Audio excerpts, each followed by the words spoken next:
What's up, everybody? No technical difficulties just yet here. So far, we're in the clear. No blue screen of death, at least not yet. But strap on. Strap on? You blew it!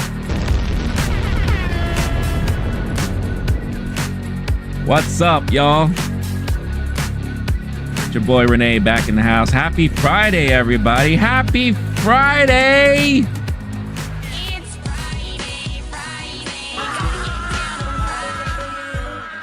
It's Friday, It's Friday. It's Friday. It's Friday. The world is falling apart. Yeah. Everything is breaking. What the hell's happening? I don't know. Oh well, we are here. What's up, everybody? I hope you had... All right. Calm down, you freak. What's up, y'all? I hope all of you have had a one... Oh, you know what? Hold on. Boom. There we go. I always forget to hit that live button for shorts, but again, happy Friday, everybody. I hope you have had a wonderful week. I hope you're having a good day. And like I said, let's party because it is Friday. It's Friday, Yeah, let's go. Let's go. All right, shut up. So, what's happening in the world? Crazy IT outage globally happening yesterday. I had no idea about it. Why? Because I was at the movie. And I'm surprised at my theater that there wasn't like some catastrophic breaking down of all the projectors, since everything is basically digital these days, right? Everything runs on the schedule. So I'm surprised my movie wasn't interrupted. I'm surprised, nothing else fell apart. I literally did not know about this outage until I came home. And the only thing that I noticed that was affected on my end was basically my YouTube stats were gone. So it looked like, at least for multiple hours, there was no activity whatsoever on my YouTube channel. So literally like no views, no impressions, nothing, nada, zero, zilch. And then like around midnight, it started to trickle back up again. So it could be like a reporting issue. It could be something going on with the numbers. It's crazy. It's crazy when you think about it. And I started seeing videos about Times Square and how all the digital billboards started like turning off and like were like glitching out and all that stuff. Crazy stuff, man.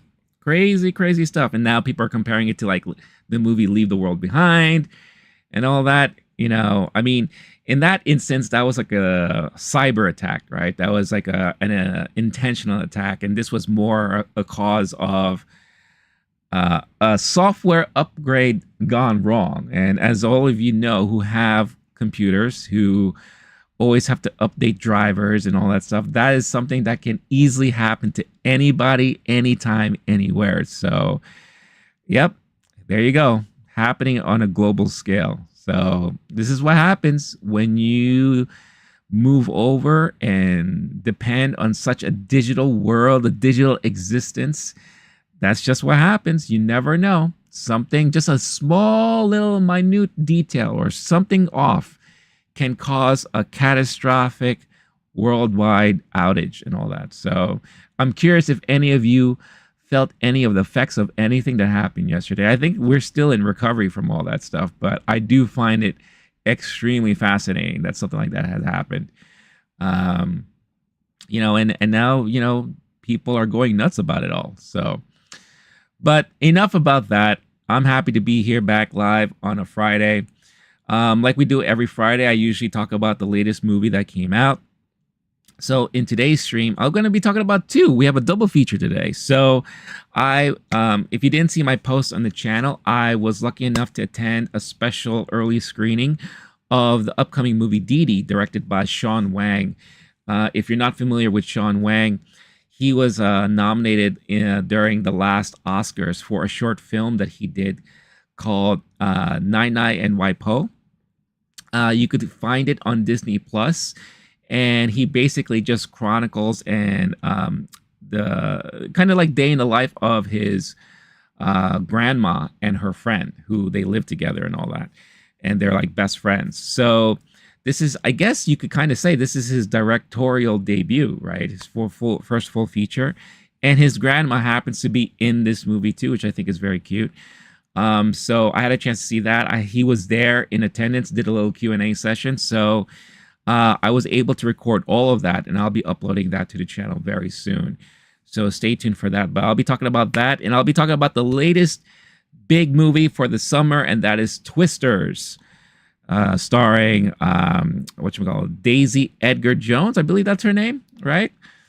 Yeah, Daisy Edgar Jones, and of course the hulking and strapping Glenn Powell, and not to mention also Anthony Ramos, Maura Tierney, and all that stuff. So just a lot to talk about movie-wise, and we'll talk about some news too.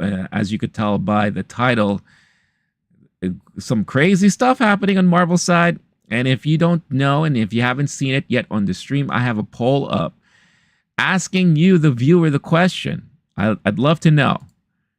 Do you think it is a good idea for Marvel to bring the Russo brothers back to direct not only the upcoming Avengers movie, but to quite possibly direct Secret Wars as well? Let me know your thoughts.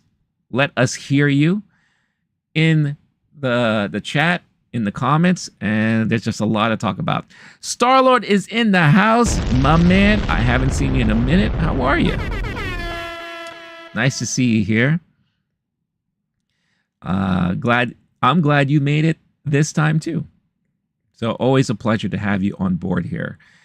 So yeah, so lots to talk about, but most importantly, we're just here to have fun. You know, this is a nerd centric place where everyone can just geek out about their passions and all that. So everyone can just hang out and have a good time and all that. What's going on? Randy Mills chiming in on the vertical stream. We also have Arnold. Arnold's in the house chiming in over here on the vertical stream. Happy to see all of you guys. Jester, pleasure to also see you as always. Asking if I saw the new Deadpool and Wolverine trailer. So I'm glad you brought that up, because I have a gripe with Marvel. And I guess this is just a gripe in general, okay? So I may be going off in a little rant, so I apologize. Now, I understand the purpose for trailers and anything marketing is to entice people to come to the theater and watch your movie, right? And I get that you have to do what you can to get that attention and to bring people over, right? Now, unfortunately, when it comes to big movies where there's a lot of secrets, we don't know exactly what's going to be happening in Deadpool and Wolverine, just like any Marvel film. You never know what's going to pop up, what's going to happen, all this kind of stuff like that. You never know, right? But that's the excitement of watching these movies when you see them for the first time. Who's going to show up? What's going to be revealed, right? It's not just Marvel, like anything, like DC related, Star Wars related, what have you. So it's always going to be a fun time to, experience everything for the very first time. When Spider-Man, was that No Way Home came out, right? And the big reveal of Andrew Garfield and Tobey Maguire coming back to reprise their roles as their own version of Spider-Man's, everyone in the theater lost their God-loving minds, right? And depending on the generation of the audience in the theater, more people rooted for Andrew Garfield at one showing, and more people rooted for Tobey Maguire at another show, right? So, I mean, it's fun stuff. This is why we love movies. This is why we love going to the movies. But I think there has to be a limit as to what you are revealing and what you are showing in trailers, But I also understand on a business perspective, you got to get people in who probably have either varied interest in this movie, but it's Deadpool and Wolverine. From what it looks like to me, a lot of people are excited for this movie to come out. I still say, and I've been saying this since last year, that this is going to be the biggest box office earning movie of the year, of this year. But why are you revealing so much in your trailers? I stopped watching any of the Deadpool trailers after the first really full-length one, right? And now the final Deadpool trailer drops this morning, and I didn't watch it, but because of what was revealed, everyone's talking about it. Twitter posts, or I'm sorry, X posts, Instagram posts, headlines, blah, blah, blah, this and that. And it's kind of hard not to escape it at this point, right? So, surprise, Daphne Keane is in it. She's in the movie. It's been speculated, but she's in Deadpool and Wolverine, reprising her role as X-23 from the Logan movie. Now, how awesome would it have had been? And if I spoil it for anyone here, I apologize. But guess what? I'm not the first one to do it. Everyone's doing it. They're doing it themselves by releasing that final trailer, right? Now, like I said, people were speculating that maybe that's a possibility. She could show up in a cameo. People were speculating that, you know, who's the person that Wolverine's talking to at the campfire and all that, right? Who is that? And the big speculation is, oh, probably he's talking to, you know, X-23. And it looks like that's the case.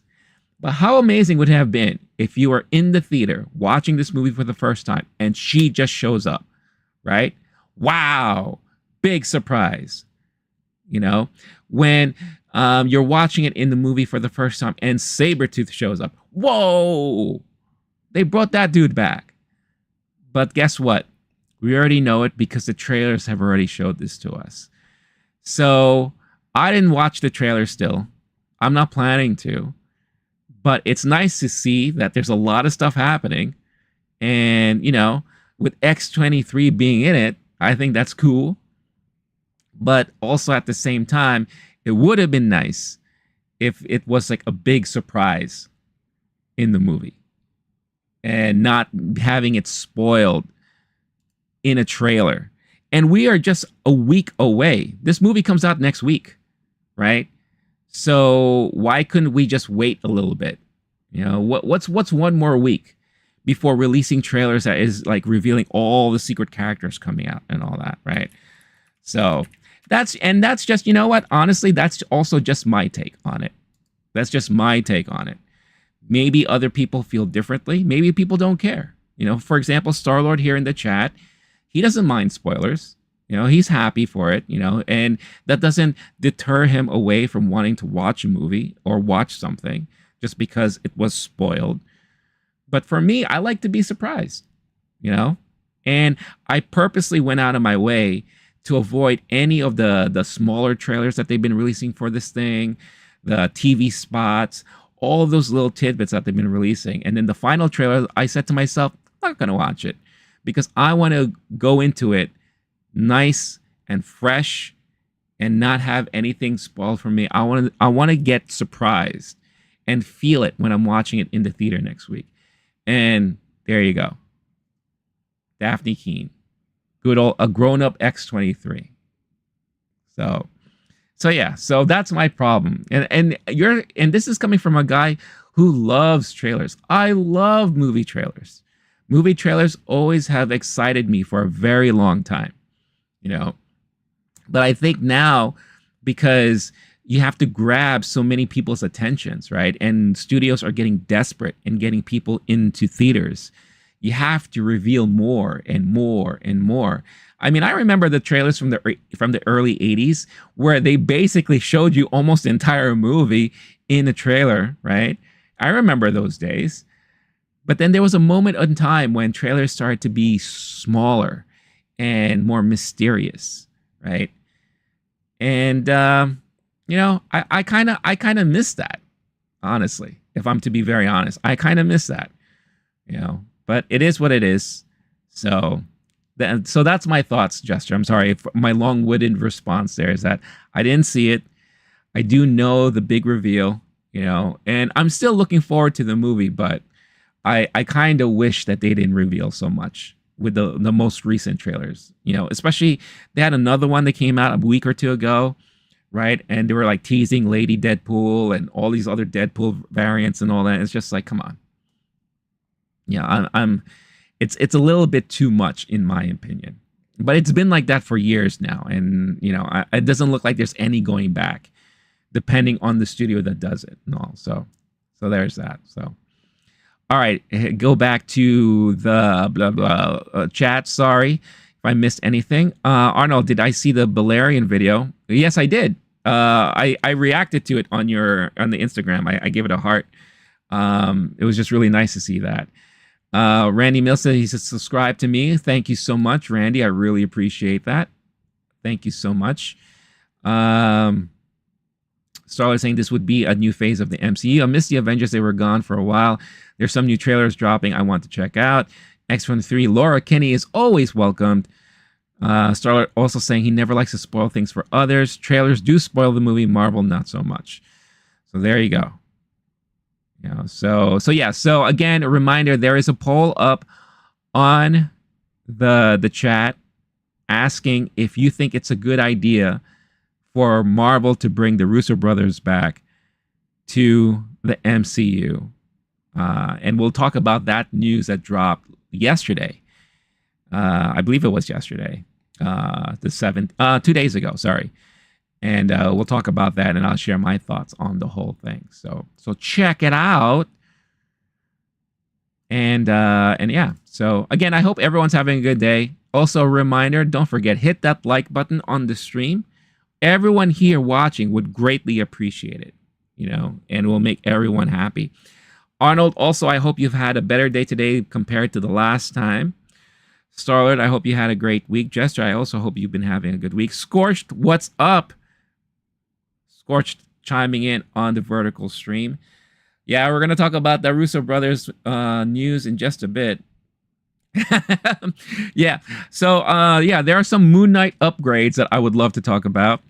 I think upgrade 3.0 is probably one of the better Moon Knight upgrades I've ever seen. And yeah, I'm glad. And I will be calling somebody apparently in the next day or two because they want to help me with my YouTube channel. So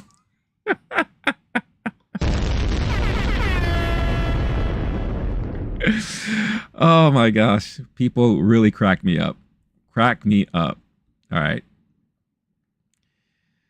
Starlord saying, I want to see if they could beat their own box office record. I'm sure you're referring to the Russo brothers on that. That would be interesting. I know no one else could. He said, Jester, I've been editing and making some YouTube videos. Well, Jester, that's awesome. What kind of YouTube videos are you editing? Let us know. Starlord does the same thing. Check out his channel if you are interested in seeing like, music mashups. He does a lot of music mashups. The mashups are comprised of a lot of pop culture like clips, you know, movies, TV, all those things. So check his channel out. A movie reviews and a face reveal. Oh, I'm assuming that you've never done any videos with your own face. Is that correct? So that might be fun for your subscribers to see that. Randy Mills saying hi again. What's going on, Randy Mills? That's 3 times hi. That means saying hi 3 times in the chat means you're going to get a welcome surprise under your pillow tonight when you go to bed. So congratulations.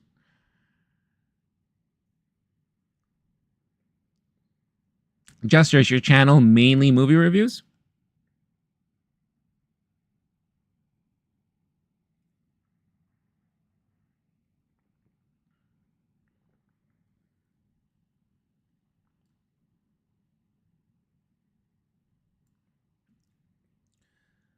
All right. Just waiting for people to chime in and come in and hang out with all of us. Oh, today I can't work anywhere. This works hard. And after that, say you don't want that I got. Huh. So Arnold, are you saying that you were able to negotiate a new contract with your boss?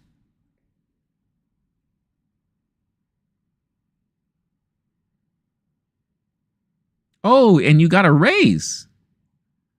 Well, hot damn. congratulations to Arnold. Sometimes, you know, and this is something I've learned a very long time ago. When you work in any job, business, corporation, whatever the case is, I think it's very natural and common for a lot of us to want to be recognized for the work that we do. But sometimes it's not going to happen organically, right? And sometimes you have to just be the one to speak up and say something. And what Arnold did, because Arnold has been stressing that he hasn't been happy with work in the last couple of days or weeks, he decided to go to his boss and talk to him about it. And because of that, look what happened. Negotiated a new contract and now got a raise on top of that. So sometimes you have to be the one to spearhead things and be the one to speak up, because if you don't speak up, no one else is going to speak up for you. So awesome job, Arnold. Really, really great to hear that. Just saying, I don't know. I don't have a face like Swayze, so I don't know how I feel. But yeah, videos are mainly movie reviews, and I make some shorts that I am ashamed of. Never be ashamed of the things that you do, Jester. That's the number one rule. And I'm no expert. I'm a very small YouTube channel compared to what you see there from other people, right? But I've been doing this now for 3 years in a row, right? Technically, I started the YouTube channel 4 years ago, but I really only focused it for the most current 3 years, right? And I'll be honest with you. Before I hit the live button, before I hit the record button, I'm always anxious. I'm always nervous. I'm always second guessing and doubting myself, because that's just my personality. That's just how I am. But I just do it, push through it, and the moment I'm doing it, I feel relaxed. I feel fine, because I like what I'm talking about. I'm happy with what I talk about. I'm happy with sharing my point of view, expressing my passion or concern, depending on whatever it is, right? And I put it out there, and you learn and you pick up things, but you should never be ashamed. I mean, if I look back at some of my older stuff, especially the first year I started doing things, I can tell you and I can guarantee a lot of that stuff is crap. It really is. The sound sounds weird. My video, maybe the lighting or the color looks off. I have maybe too many graphics on the screen. I was just trying to do as much as I can and trying to learn from it all, and I'm not perfect. I'm not really there yet, in my opinion, but I just keep doing and doing and doing, right? So don't ever feel ashamed. You only ashamed because your friends found your YouTube channel? That's fine. Here's the thing, and this is what kind of can separate you from a lot of people who want to try YouTube and all that. If you, for whatever you do on your channel, if you feel like you can't show this to your friends or your family, then you shouldn't do it, because you should be able to feel thankful and feel okay having your own friends see what you do on YouTube, having your family see what you do on YouTube. If that's something that you don't feel comfortable with, then maybe YouTube shouldn't be for you, right? But just keep doing what you're doing if this is something that you enjoy and you love.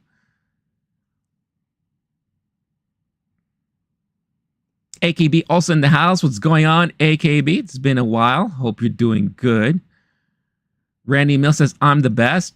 Says it twice. One more time, he's going to get another present, this time in the toilet. Arnold saying, talk to him with respect, and he gave me the respect back, so I'm happy. It's a hard job what I do. Well, there you go. Well, look, nothing's easy, right? We've all experienced jobs that are difficult, challenging. Sometimes we second guess ourselves, saying maybe we're not the right person to do this job, and I just kind of fake it till I make it, right? But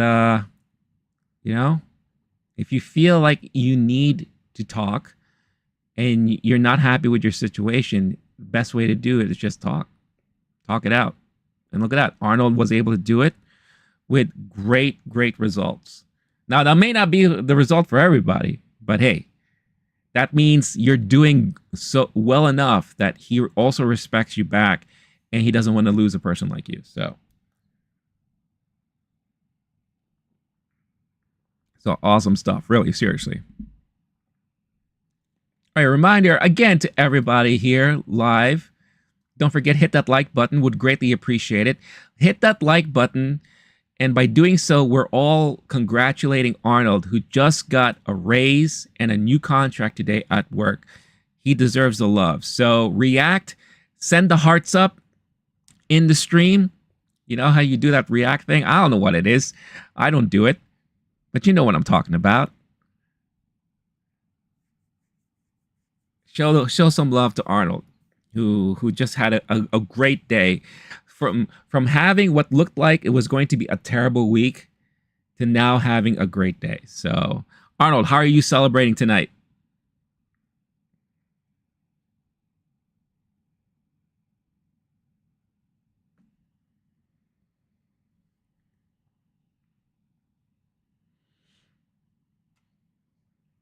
Also, I want to say too, thank you to everyone who has been watching, who has been hanging out with me.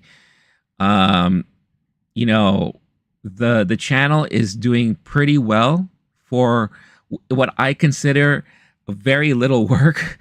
There's a lot of videos I plan to upload and all those things, and right now I'm doing a lot of streaming. But because of that, you know, the channel is slowly approaching 10,000 subscribers, which is something I never thought would happen in a short period of time. So I really want to thank all of that is mainly because of all of you guys out there, really, seriously.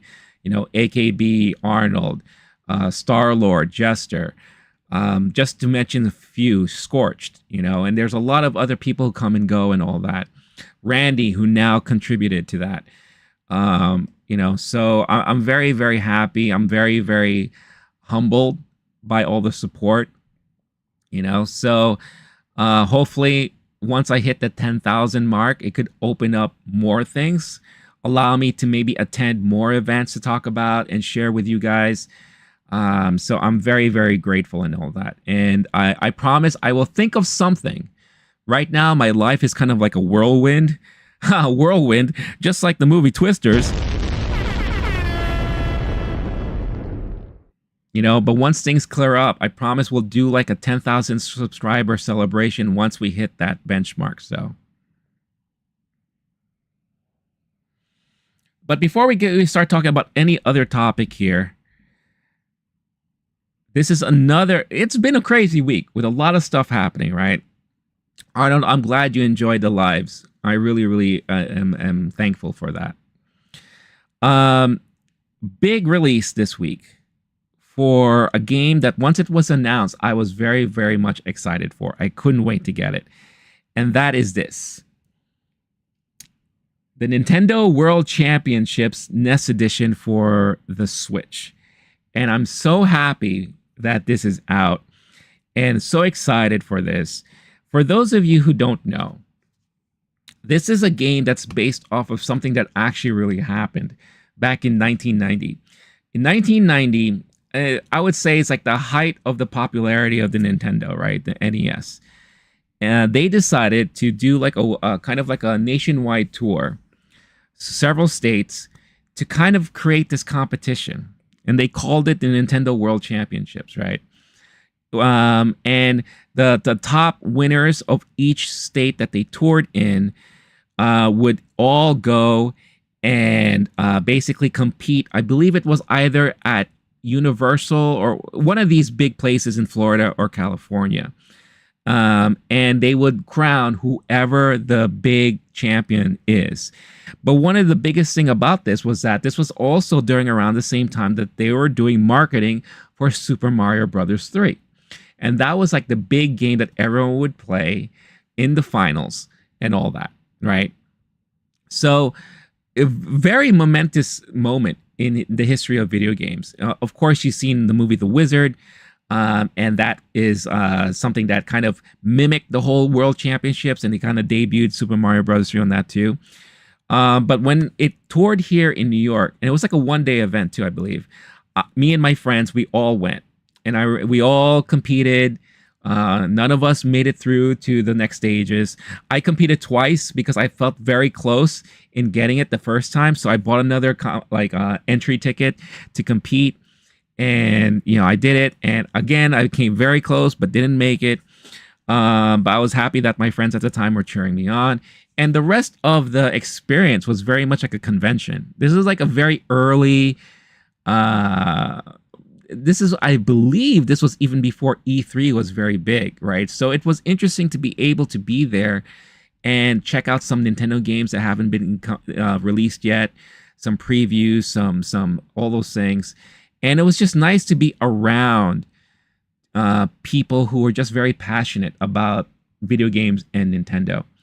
AKB, it came out yesterday. Yesterday was the first time it dropped. So I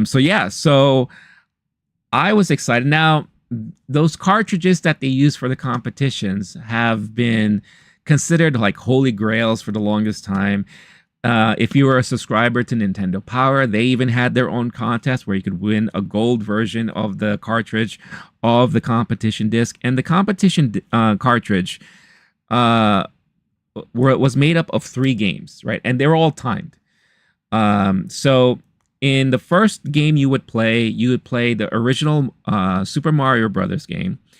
And I believe you had to get 50 coins in the first run or something like that. Or you had to reach a points threshold. Then it would kick you into the next game, which would be Rad Racer. And Rad Racer, you just had to complete the first course. Once you do that, then it kicks you to Tetris. And then Tetris, you just had to get the highest scores you can, right? Because that was the last game, and that was just going to help you build up your points and your points and your points.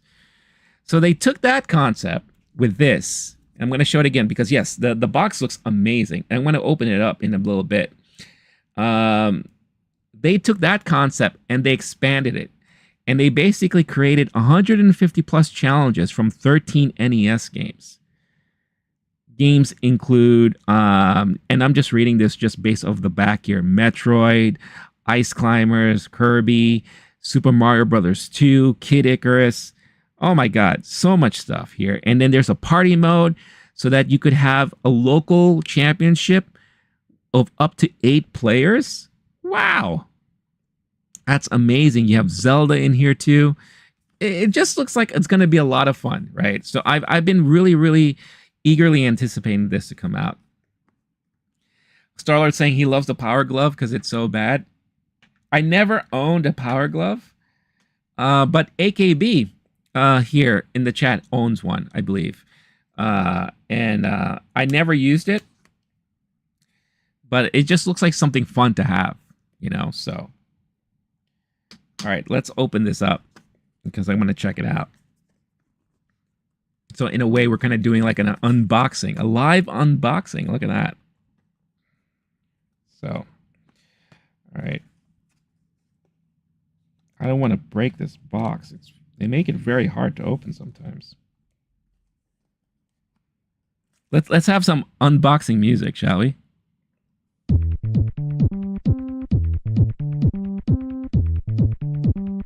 We're unboxing the Nintendo World Championships NES Edition.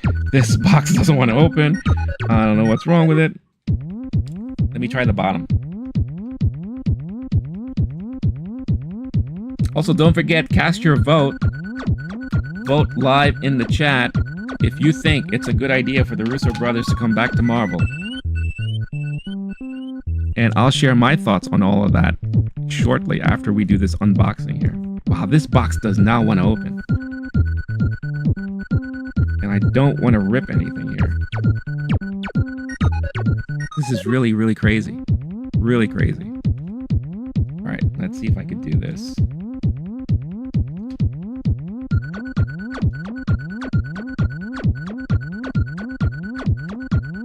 Also, bonus points if people can figure out what song this is from.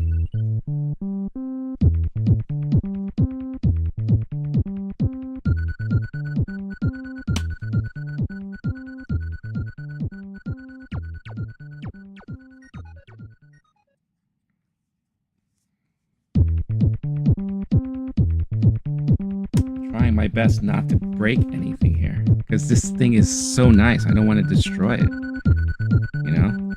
But I might have to at this point. This thing just does not want to open. And I know this is making for brilliant stream content. Seeing this idiot here struggling with a damn box.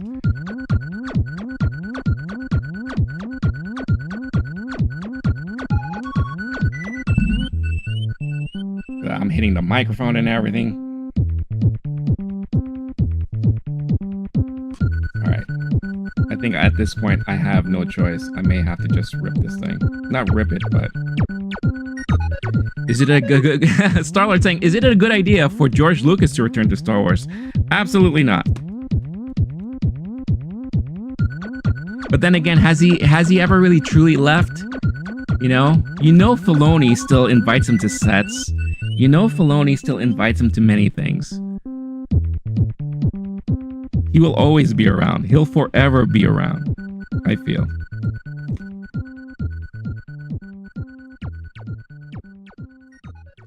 All right. Hate to do this, but...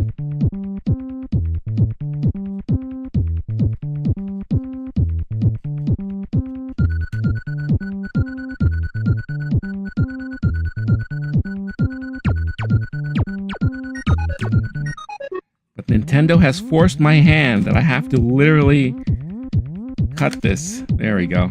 Jesus. What a hot mess.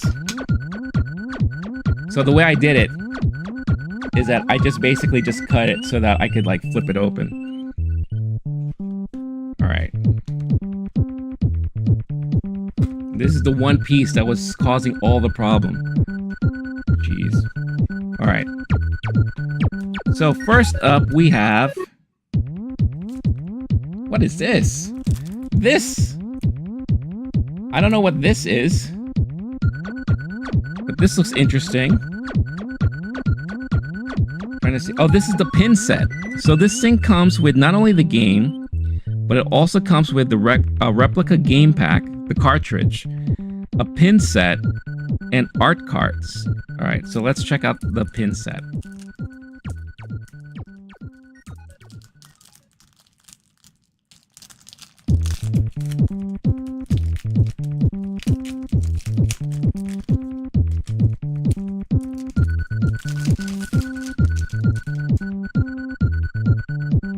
Again, the presentation is very nice. Oh, great. We have another tab. Okay, this is easier to open. Oh, this is... Alright, this is the art card set. Alright. Star-Lord asking the question, is it a good idea for Chris Pratt to return to Mario? Well, I believe he is already. I thought he did a decent job with the voice. I didn't mind it so much at all.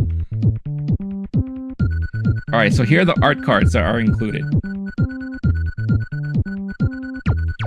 What's going on, Louisa G? Chiming in from Toronto. I love Toronto. I haven't been there in a while, but I love Toronto. Hope you're having a good day. Hope you're doing well. Randy Mills, I don't know how many times you're gonna have to say hi. What do you have a question? Do you want to say something? And how do you know exactly where I live?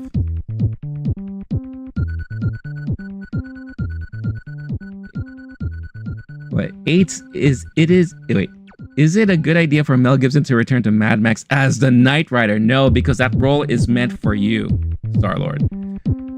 All right, so the first art card we have here is the original cover for Super Mario Brothers. Very cool. In the back, we have, oh, look at that. We have a classic image of Mario there. Very cool. Then we have the cover of the original Legend of Zelda Nintendo cartridge. You can even see that it's kind of gold in the little window, the boxed window there. And then in the back, you have a nice little picture of Link holding up the Triforce. Very cool. You have Metroid.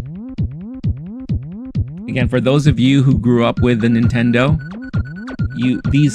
I'm sure these covers are bringing back tons of memories. And there's good old Samus there. Awesome. Arnold saying you wrote something. Oh, I'm sorry, I missed that. WTF, my father brought me Chinese food.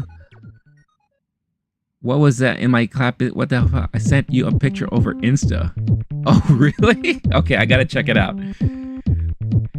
Starlord saying he's just a rider. It can drive the Fury roads.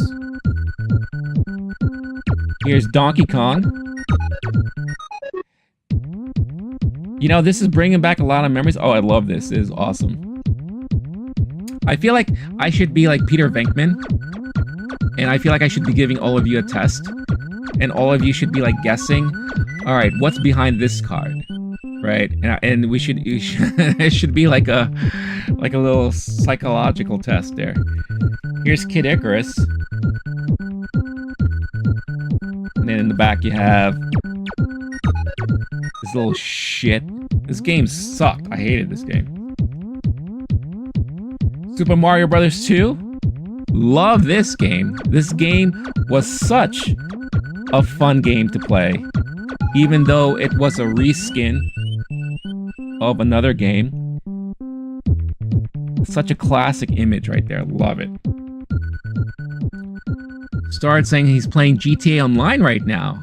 Alright, how are you liking it so far? What's going on, Tommy? It's been a hot minute since I've seen you. I hope you're doing well. Hope you're having a good time. Still upset that the Russos and ABC Studios messed up Season 5 of Agents of S.H.I.E.L.D. Agents of S.H.I.E.L.D. was setting up the Infinity War tie-in with a really great story, and the Russos messed it up. I can't speak much on that myself because I never watched Agents of S.H.I.E.L.D. I remember watching the part of the first season, and I just couldn't get through it. So all I know is for the Russos on what they did with the movies, and arguably you could say that they made some of the best Marvel movies, right? With Winter Soldier, Civil War, and of course Infinity War and Endgame. So, however, I will say, and again, I'll talk more about this later on, I don't think it's a good idea to bring them back to the MCU. That's just my opinion. I'll explain more about that, but there is a poll in the chat. I would love to hear you guys' opinions on all that. So, Excite Bike, another classic Nintendo game, and in the back you have the little championships blocks. Love that. That's awesome. Here's Ice Climber. Never played this back in the day. I didn't know anyone who had it either. There you go. You have Balloon Fight. This is another classic Nintendo game right there. Some would say right here, this is one of the best Nintendo games ever made. And that is Super Mario Brothers 3. Look at this cover. I still remember to this day. And then right here, back here. Look at that. First time we saw him in the raccoon / tanuki type outfit. With the tail and the hat. Love this. So, I still remember cutting class, cutting school on this day when this was released and running to Toys R Us in the morning and to buy my copy. You know, grabbing that receipt, that little slip from the section, bringing it to the front, paying it, picking it up from the window, running home, and just playing it all day. I still remember that so vividly, and I'm sorry for hitting you, Mike. I'm just so excited. Can't stand it. Started saying he's been playing GTA Online since it released, just came back after 7 years. It's definitely not a dead game. No, that game has been... All the fans and everyone has been keeping that game alive, and that's why Rockstar, they don't have to rush so fast to put another game out there because they're still making lots of money off of the current community playing GTA Online. Tommy recommends watching Agents of S.H.I.E.L.D. I did hear it got better in later seasons, so I may do that eventually one day. Yeah, the Russos coming back is awesome, but I don't know if they will do the next Avengers film justice. Marvel Studios doesn't need the Russo brothers at all. Kevin Davis, I happen to agree with you, to be honest. Tommy, Feige and them did not set up the proper groundwork of good stories for the Russos to do their magic. I am not disagreeing with anyone there. I think, honestly, This is a sign of desperation from Marvel and Marvel Studios. I think they are so desperate because they know that they need to start doing things better. You know, so I don't know. I'll talk more about it again in a minute. Here is Adventures of Link. This was Zelda 2. This game got a lot of hate for a long time, but I think people are starting to warm up to it again. So, The Lost Levels. In America, it's called The Lost Levels. But in Japan, this was actually Super Mario Brothers 2. Super Mario Brothers 2. However, it was deemed way too difficult. So what they decided to do, they decided to change it up, never release it in the States, and instead we got the Super Mario Brothers 2 that we got, which was just a reskin of an existing game called Toki Doki Panic, or something Panic, right? You know what I'm talking about. And then here is Kirby's Adventure for the Nintendo. And look at that classic imagery of Kirby. I love it. I love it. The first time I played Kirby was actually on the Game Boy. I didn't play the Nintendo version. I played it on Game Boy. So, awesome stuff. And seeing these covers bring back so many memories because I used to own these games, a lot of these games. And I used to keep them all in their original packaging and all that. And a classic story, I've shared this multiple times in the past. During the Sega Genesis years, I was so into wanting to get a Sega CD because I had that guy screaming at me through the television that I'm not hip, you know, I'm not playing with the most extreme stuff yet. So what did I do? In order to get enough money to buy a used Sega CD, a used one from Funcoland, I traded in my original Nintendo, light gun, controllers, the NES Advantage, and all 60 games that I've owned in their original complete in-box packaging. Just to get enough money, $200, to buy a Sega CD. Now just think of how much money all those games would cost now if I decide to keep them all. So you could tell I'm a little butthurt by that. But, you know, I was a kid. How was I supposed to know? You know, you don't know any about that stuff. Alright. So that's just one thing here. Next up is the game itself. Obviously. So this is... I'm going to be playing this soon. Let me know in the chat if you think it would be fun for me to play this on stream one day. Stallard saying, all these Mario games started it all. I love Super Mario All-Stars, so I can just play them all. Yeah, that's a great compilation for the Nintendo, right? The Super Nintendo. That was just another Saturday morning commercial to me. Oh, look at this. So here is the gold cartridge replica of the World Championships. Look at that. Look how beautiful this thing is. This thing is gorgeous. And it really looks like a legit Nintendo cartridge. Of course, there's no PCB board in there, so it's not a legit cartridge. But I think what would be cool, right, is if... Can you open this? Yeah, you can. Even down to the details of the title there. If I were to buy like a fake copy of the Nintendo World Championships just to get the board, open this bad boy up and stick it in there, and I would have to drill a slot for it to stick out of here. But how cool would it be to do that? I think that would be kind of awesome, honestly. What's going on, Sirkan Sahin? Chiming in on the vertical stream with the popcorn bucket. I had popcorn last night. It was very tasty.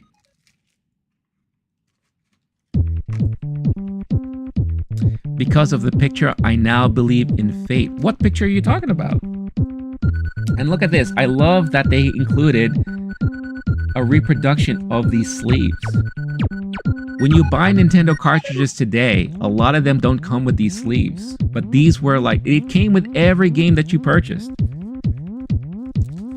So I love that they have that. The attention to detail is really great in this set. All right, the last thing here, this is the pin set. So let's open this up and let's check it out. Started saying I would like to see a video game stream of these games. All right, so I may consider that in the future. Again, for all of you watching, don't forget, hit that like button. We are celebrating Arnold's new contract and raise that he got at his job today. So a great way to celebrate and give him love is to hit that like button and to react. Throw up the hearts in the chat. That's still a thing, right? I'm not making that stuff up. Also, don't forget, vote in the poll in the chat if you think it's a good idea for the Russos to come back to the Marvel Universe. Oh, what you sent me. Okay, I'll check it out in a little bit there, Arnold. Alright, so let's check out the pins. Very nice box and packaging here.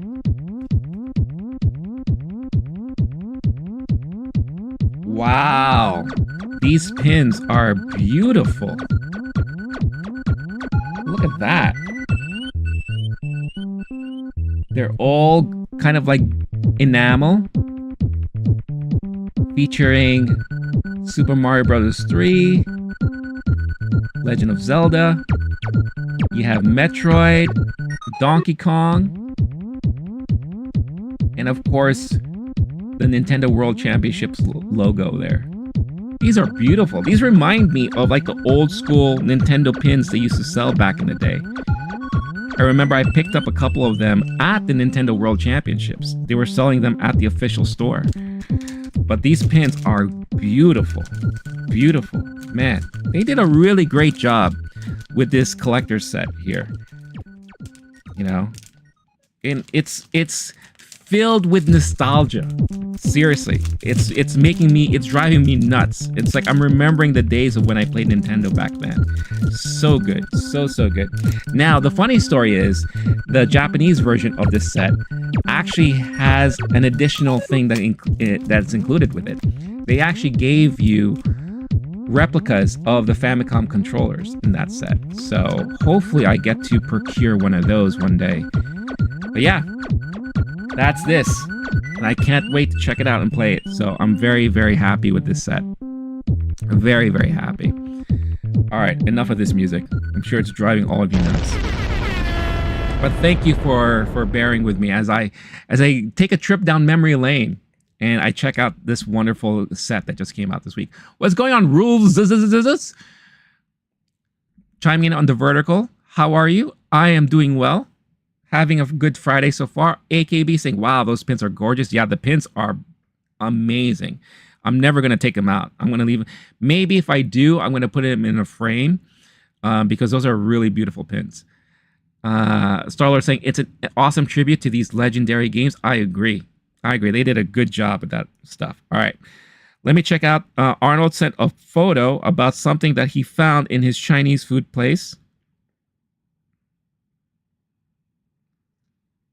AKB also shared with me examples of the cartridge I was referring to, the original official Nintendo World Championship cartridges. And like I said, for many game collectors, that is like a holy grail for them. And they go for like thousands and thousands of dollars. So I'm fine with just a copy of it.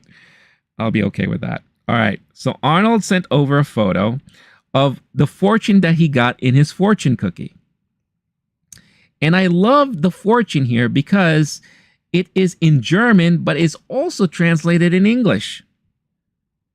So what it says is, he who knows he has got enough is rich.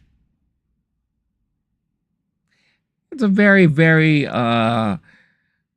philosophical way of looking at life, I think, honestly. You know, meaning that you don't always have to have an abundance of things. If you feel like you are comfortable with what you are and what you have, then you yourself are a wealthy person. That's a very nice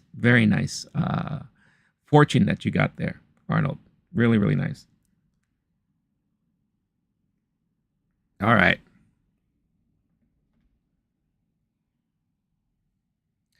Let's see. I'm going to leave the poll open for the whole stream, just so everyone who comes in and goes can cast their votes and all. But on the traditional stream, meaning the horizontal stream, we have 6 votes. 67% saying yes, it's a good idea to bring the Russos back. 33% says no, not a good idea. On the vertical stream, out of 9 votes, we have 67% saying yes, 33% saying no. So it sounds like majority of you so far think it's a great idea for the Russos to come back to the MCU. So if you're all wondering what the hell are we talking about, let's talk about the news that dropped a couple days ago, right? And that is the Marvels are in talks to get the Russos to come back. And back to the MCU to direct the next Avengers movie, but maybe even one other movie. And that the rumor right now is Secret Wars. That's what they're thinking about. Arnold saying it's funny because what is today, yeah, it's helped with the, right? It just sounds like very, like the universe knew what you were going on and all that. So. Rules, I don't know exactly what you mean by that, but I have a feeling you may be trolling. So be careful with what you say next, is all I will say. English or Spanish? I speak English. I do not speak Spanish. I know some Spanish, but I do not speak it. All right, let's talk about this bit of news that dropped, and let's talk about it. Marvel shocker, Russo brothers in talks to direct next 2 Avengers movies. Let's see. The Russo brothers are in early talks to return to Marvel Studios to direct not just one, but the next 2 Avengers movies, sources tell The Hollywood Reporter. Now, mind you that it's not official yet. They are in talks. But what this usually means is that they've probably been talking to Marvel for some time now. It's just they're probably ironing out all the details, the contracts, and all this stuff. So this may be closer to being solidified sooner than we all think it might be. And who knows, with San Diego Comic-Con coming out next week, we could find out even more so. And I won't be surprised with Marvel returning to San Diego Comic-Con, with them having 2 panels dedicated, one to all their other stuff and one mainly dedicated to Deadpool and Wolverine. I won't be surprised if they usher out the Russo brothers on stage with them and announcing what they're going to be a part of, So the article continues to say the hiring ends a months-long high-stakes search by the studio for filmmakers to oversee the 5th and 6th Avengers movies. Multiple names were in contention, including Deadpool and Wolverine director Sean Levy, who was offered the gig. Sources say the talks are in the early stages. The move also marks a homecoming for the Russos, who jumped from the world of TV comedy on shows like Arrested Development and Community to blockbuster movies a decade ago with Captain America: The Winter Soldier.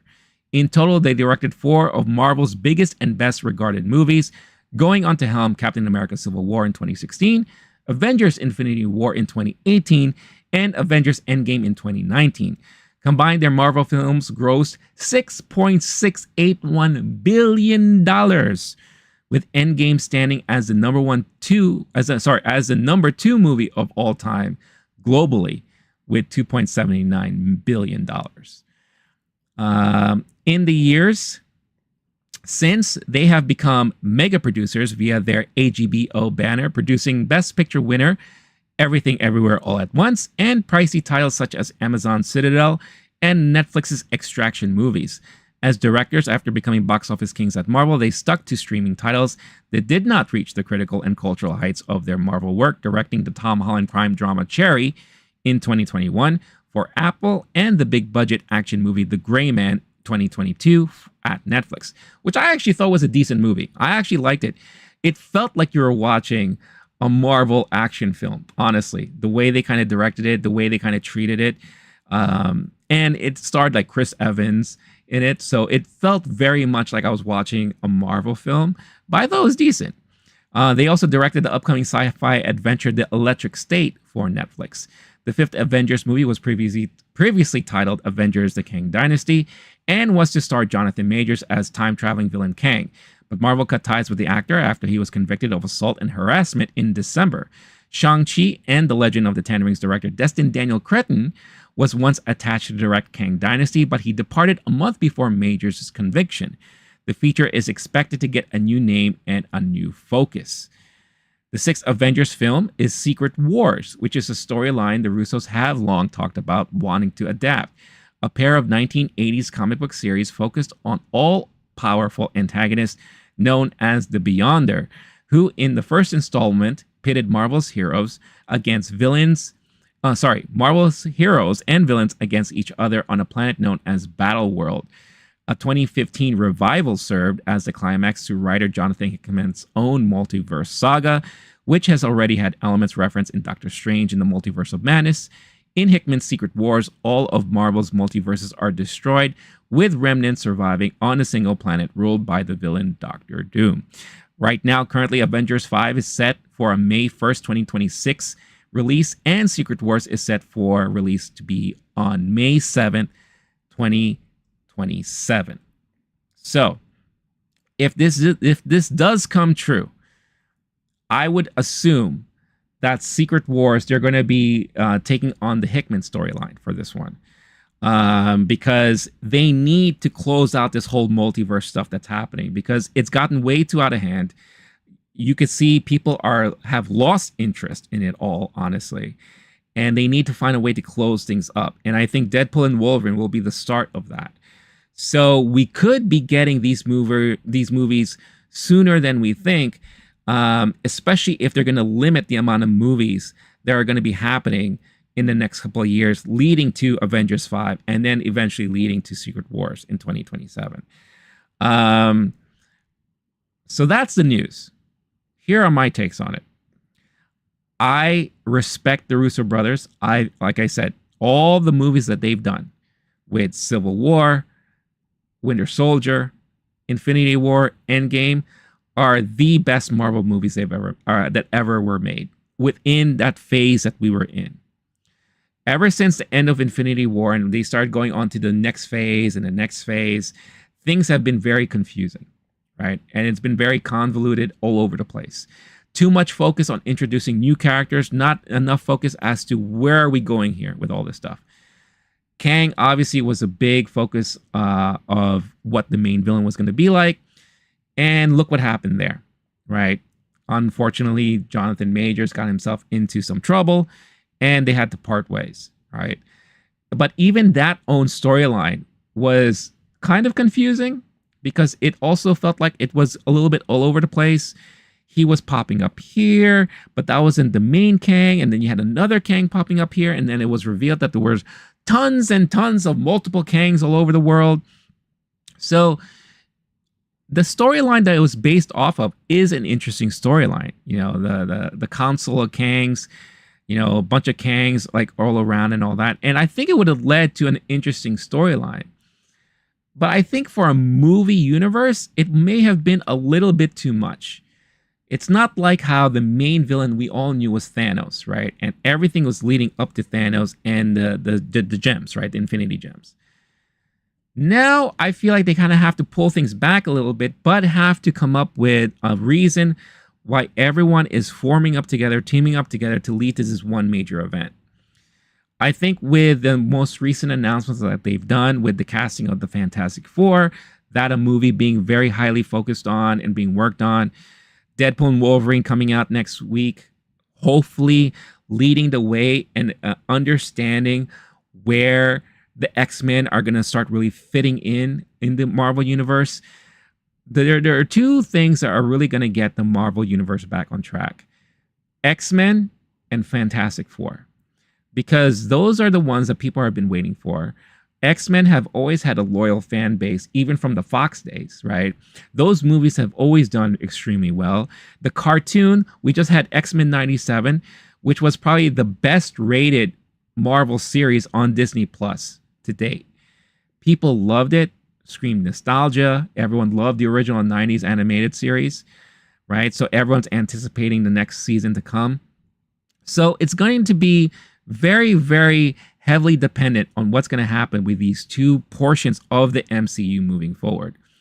And if they do eventually do Secret Wars, they need to find a way to close everything up so that, all right, no more multiverses. This is the next thing that we're going to be in. This is the current reality that we're all in, and we're going to move on forward and focus from here on out, right? And building up villain-wise, if Secret Wars is going to be very centered around Doom being the main villain in it, it makes sense when we have the Fantastic Four coming out and introducing Doom for the first time, right? I hear Galactus is probably going to be another major antagonist in this, which also makes sense. Big being needs something to really, really be afraid of. And we already saw how monumentous an elemental can be, right? So we saw that in the Elementals when that guy just showed up out of nowhere and everyone was freaking out. So just imagine that, but that's Galactus, right? So I think there's a lot of things that are going to come into play that are on paper looking good for Marvel. But do they need the Russos to come back to do this for them? My opinion is no. I feel like right now, to me personally, this screams of desperation. They need to get their mojo back, so to speak, because in the last couple of years, they haven't been doing really well. A lot of the movies that they put out there have been mediocre at best, right? I've liked a good amount of them, but the general populace, those who, casually watch Marvel films, have not enjoyed a lot of that. Many of that is also due to the fact that there was just so many Disney Plus shows coming out that it was hard for everyone to keep up, right? So it was just very, very hard for Marvel to really seem to get a grasp on where they're going. Plus the rumors of Kevin Feige being stretched too thin, not really focusing and maintaining on every single project and all that. Do you remember that he was rumored as to maybe directing a Star Wars film out of nowhere? Like, why was that even a conversation, right? Why was that even a thing? So with Bob Iger coming back, taking the reins in back, getting Marvel or trying to get Marvel back on track, he sat down with Kevin and was like, look, stop what you're doing, sit down, let's figure this stuff out moving forward. But stop making this like a robotic conveyor belt of just movies, series. Let's reel things back and let's focus on what are we trying to accomplish here moving forward, right? And, there's another article that dropped earlier. Let me pull it up for you right now so that I can read it here. And Feige was actually given a bunch of names of directors to helm the next Avengers 5 that he purposely rejected. Here is the article here from Dark Horizons. Feige rejected Avengers 5 director offers. This week came news that Marvel Studios was in talks with Avengers Endgame filmmakers Joe and Anthony Russo to return to direct the 5th and 6th Avengers films. It came as a bit of a surprise. Marvel itself also seemed to have moved on, while the Russos had previously indicated they wouldn't be free to work on an MCU film until the end of the decade. At the same time, they've had little luck post-Marvel beyond occasionally producing a hit like Extraction. Otherwise, the likes of The Gray Man and Citadel have been costly duds. Cherry was barely seen, and their upcoming The Electric State is coming in on a super high budget. Now though, they're back together, and a new report at whatever indicates that Feige turned down offers from Hollywood agency CAA to hire filmmakers like Greg Berlanti, Noah Hawley, and other unnamed candidates to direct Avengers 5. Berlanti, whose directorial effort Fly Me to the Moon is in cinemas right now, was behind the CW's Arrowverse, and so knows superhero ensembles. But he hasn't done a film on the scale of these beyond co-writing 2011's reviled Green Lantern film. Hawley, meanwhile, has big TV commitments, including the recently wrapped filming Alien Earth. The FX Networks indicates this week they want Hawley to get going on his second season fast. Ultimately, it's expected the Russo's involvement could be confirmed as early as next week, with Marvel set to make the big announcement at Comic-Con. So it looks like there was a lot of pressure put on Feige to come up with who's going to be your directors for the Avengers film, because we need to get that going. We need to get on track and on the road for that going. And Feige rejected them for whoever knows whatever reasons they are, right? And I think in his mind, if it ain't broke, why fix it? And he feels like since there's so much success with the Russo brothers and how they've had such a great grasp on everything, Marvel Universe wise and all, that let's just go back to the well. If it worked before, I'm sure it will work again. And I feel like that, for me, instead of trying to go a new direction in coming up with a proper vision and voice of what you want to accomplish in the MCU moving forward, let's just go back and rely on things that have worked already in the past. And let's have them help us usher in the next several years of MCU, right? I honestly, I don't think that is the right move for Feige and Marvel Studios. On a business standpoint and on paper, yeah, maybe it looks like that's like the best thing to do if it's possible. But as Tommy said it in the chat earlier, Marvel does not need the Russo brothers. They don't. All Kevin Feige needed to do was write a proper timeline and outline of what he really wants to accomplish moving forward and get the job done. If they're so high on Deadpool and Wolverine, why not let Sean Levy take a stab at it? You know, are they afraid that maybe it's going to be a little bit too R-rated, maybe a little bit too jokey and all that stuff? Well, that's a possibility. I don't know. But there's so many other creative talent out there that could have ushered in this next phase of Avengers, Secret Wars, and all that. But look, at the end of the day, if they have a great outline, a great direction, a good storyline, if they have proper management and overseeing of all their projects moving forward, and they don't just churn stuff over and over and over, have it mean something, right? Give people a reason to want to go back to your theaters and watch these movies and have it mean something. And if the Russos are the way to go for that, that's cool. I'm always going to be down, and I'm always going to support the efforts that they put out there. But in my opinion, at the end of the day, this screams desperation on Marvel's side. And I think, you know, honestly, if I were to really put it in this kind of perspective, Marvel needs the Russos more than Russos need Marvel. That's just my opinion.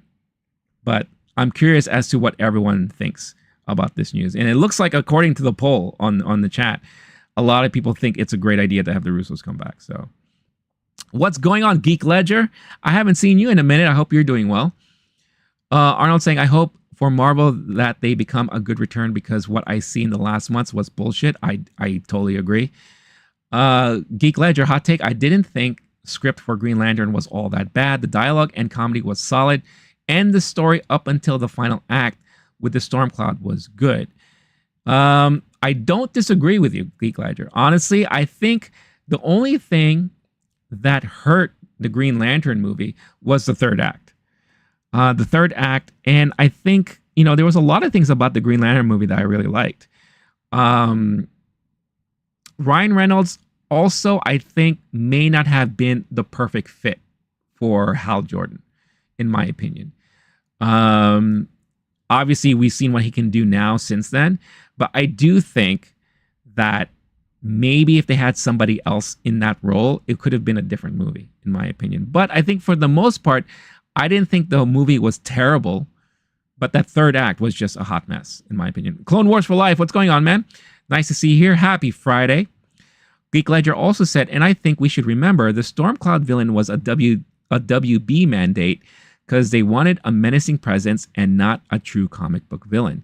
Well, remember, They did the same thing with Fantastic Four: Rise of the Silver Surfer, when instead of giving us Galactus, we got Cloud Galactus, which was a hot mess. And I think that was a common thing that I think a lot of people wanted to do because they really didn't want to, like, I guess, be so accurate, or they were afraid that it was going to come across as hokey or whatever the case is. Regardless, I think it's really stupid. So I think we need to cut Berlanti some slack. The dude was in charge of the Arrowverse until Arrow ended in 2019, and he spearheaded the universe from inception to Crisis on Infinite Earths. And when he left, the universe fell off. I don't give Berlanti any crap myself. I thought the Arrowverse, like, I was a big watcher of Green Arrow. Like, maybe the first 4 seasons, I was so heavily in it. And then after a while, it just became a little bit too much. Everyone started getting powers. Everyone started becoming a hero. And that's when things kind of fell off for me. So that's when I stopped watching altogether. But I think Berlanti did a great job with that stuff. So he could have been an interesting choice for Avengers, you know. But again, it's hard to say because we'll never see it at this point. Cloners, I hope I'm doing good. I am doing well. Thank you so much for asking. Or thank you so much for saying that. Star-Lord, I don't want to miss your chats here. Sorry, I need to go back a little bit. So, Avengers gave us incredible scenes out of 10 years. How can it get better with anyone else? I'm just glad it's returning. It's a new phase with X-Men and Deadpool crossed over. Where is the hype? Then he goes on to say, Deadpool versus Spider-Man, they can be rivals. This trailer for Captain America 4 looks so damn good already. We had a discourse with some Marvel properties, but it's different. I just don't watch the bullshit. I'm sure you're referring to maybe Green Lantern. It's not for me, it's for others. Deadpool to resurrect Iron Man. I don't know about that. Because I heard that there are rumors that maybe RDJ is going to come back as like a bad Iron Man or Doom or whatever like that. I don't think there's much credence behind all that stuff or much credit behind all that. And again, one thing I said when there was this article that the Hollywood Reporter put out, I think towards the end of last year, about this all hands on deck meeting that Marvel had with Kevin Feige and Disney and all those things. And they were considering talking about maybe possibly bringing back the original Avengers cast, you know, with RDJ and Scarlett Johansson and all that. And even back then I said that would just reek of desperation because nothing that they're doing is working. So, hey, let's just get back to how things worked before and let's just bring back what people love, right? And in a way, this is kind of what I feel like with this too. It's like bringing the Russos back is kind of desperate. You know, it's like you can't do it upon your or put it upon yourself to find new creative talent to carry on your next set of movies. Go back to the well because it worked in the past. That sounds to me like in any business, you need to make money. You need to get back in black and get out of the red. What worked before? Who was in charge of that? Get him back here. Let's have him like spearhead this stuff. So that's what it kind of looks like and feels like to me. I don't know. Geek Ledger saying, I watched all the way to season 9, the finale of The Flash. That finale was a terrible bookend, and I wish they had ended it with season 8 finale. It wasn't amazing, but it was way better than season 9. Clone War saying, today I finally hit 200 followers, so I'm doing pretty good this Friday. Well, congratulations. You deserve to be in a good mood. Everyone, congratulate Clone Wars for Life for hitting 200 followers. We are also celebrating Arnold's new contract and raise from his job today, so it's a great day for everybody. Great way to celebrate and show love is by hitting that like button on the stream and react to it. They still do that, right? Throw those hearts up. Show love. Have spread the love to some great news for Clone Wars for Life and for Arnold today. I don't want to mess up your name, so I'm going to call you Khalida. What's going on? Thank you for chiming in on the vertical stream. Geek Ledger, Having Barry, his kids, and Jay fight Tom Kavanagh, Reverse Flash, one last time and finally defeat him was great. And then season 9 happened. Yeah, I stopped watching The Flash after I think season 3. Because again, I think for me, it became another one of those shows where everyone was getting superpowers and I just kind of lost interest. So I would keep up to date with like clips and kind of recaps. So it does sound interesting towards the end there, but yeah, I kind of just lost interest overall. So, but I hope, you know, even though it doesn't sound like you liked how it ended, I hope at least it gave you a good amount of entertainment as you were still watching it. Starlord say, that's the idea, let's make it work. Starlord, we have so many Marvel characters, no one would notice the old cast returning as if it's desperate. Starlord saying, I still want to see the new characters. I do too. Clone Wars for life. Oh, and I got invited to a new team that I might join. It's a super good day so far. Look at that.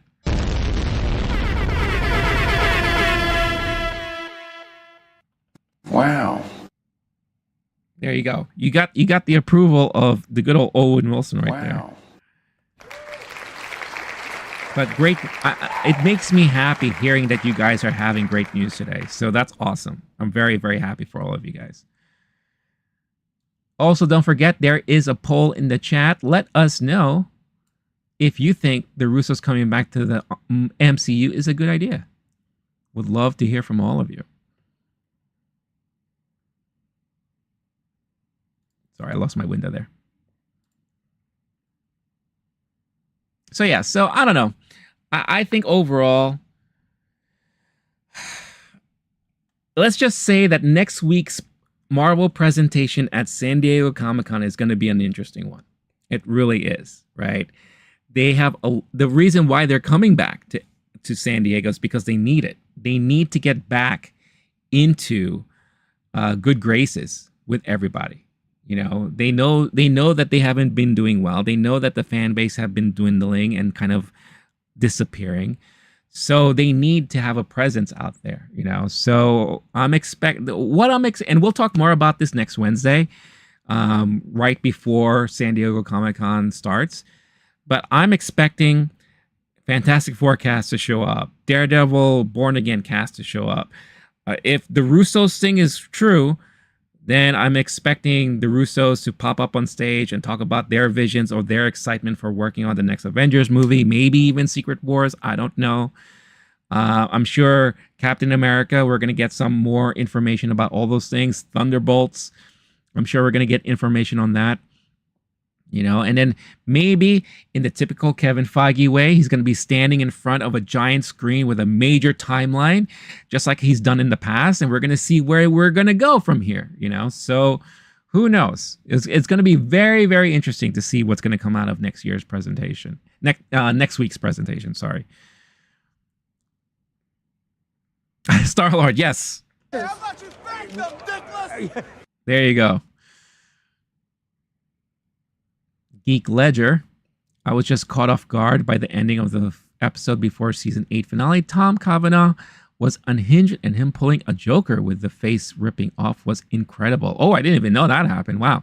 If you haven't seen it, look up the scene. It was the best 15 seconds of villain acting I've ever seen. Oh man, now you just piqued my interest. I might have to do that later on today. That sounds awesome. I didn't even know that happened. That sounds amazing.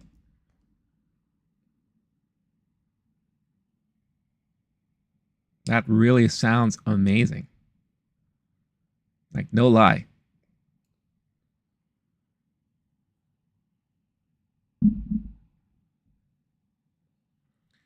While we're on the topic, what is everyone expecting or kind of excited to hear from Marvel next week?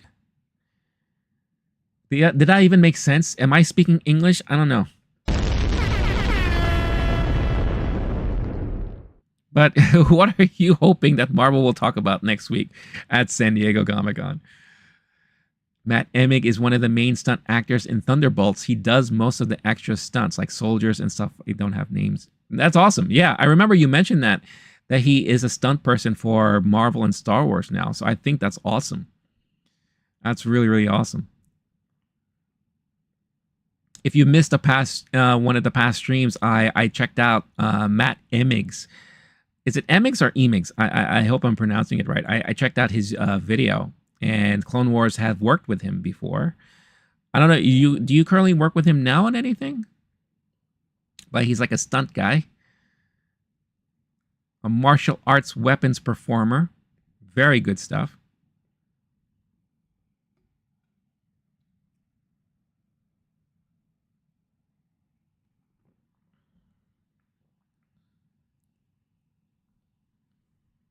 No, he's very expensive. Oh, well, it sounds like it now. But good for him. I think that's awesome. That's awesome stuff. 180 per hour.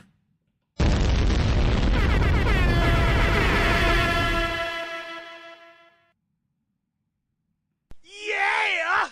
Wow. That's pretty expensive. The Twister poster in the back, they're really looking at the Avengers on the horizon. I'm telling you, and I think I'm going to be working on a video sometime in the near future. Twister, to this day, still holds up as one of the best disaster movies in the modern era. Honestly. I haven't watched this movie many, many years. And I rewatched it this week, getting myself ready for Twisters, which I will talk about in a little bit. And I have to say, I was getting excited. I was smiling, laughing. I was getting choked up during the emotional moments. This may be, like Back to the Future, a perfect movie. Call me crazy, but I think it is. Now, is Twisters a perfect movie? We'll talk about that in a little bit.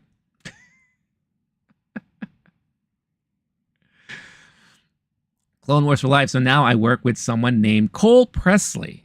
I get one 30-minute lesson a week and one 1-hour group lesson a month for $250 a month. Cole Presley. Has Cole Presley been part of any other production or any production? Just like Matt Emick. Stoller has no complaints. AKB saying, those are bold words. Yes, and I will take it to me. I'll take it to the bank. I'll take it to my grave. And I will say that, yes, I do think Back to the Future is a perfect movie. And I think a lot of people would say that. I think Twister is a fine, damn fine, good, perfect movie, in my opinion.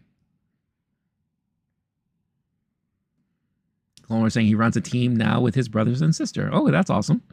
Geek Ledger, and it's not as violent as it sounds. The blonde-haired Eobard Thawne actor starts tearing his face and he throws the... Whoa! All right. I think, Geek Ledger, you've convinced me. I have to check out this clip later on. I will do that. Clone Wars saying he also co-owns a business with one of his brothers. Oh, that's awesome, man. That's awesome.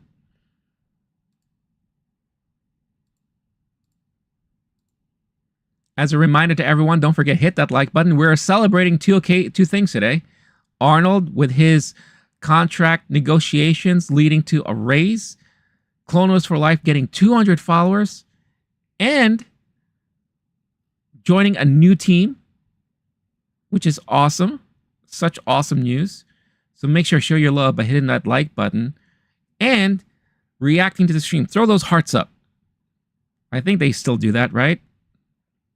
Or throw hearts in the chat right now. Any color hearts. Randy Mills chimed in with a bunch of pink wavy hands.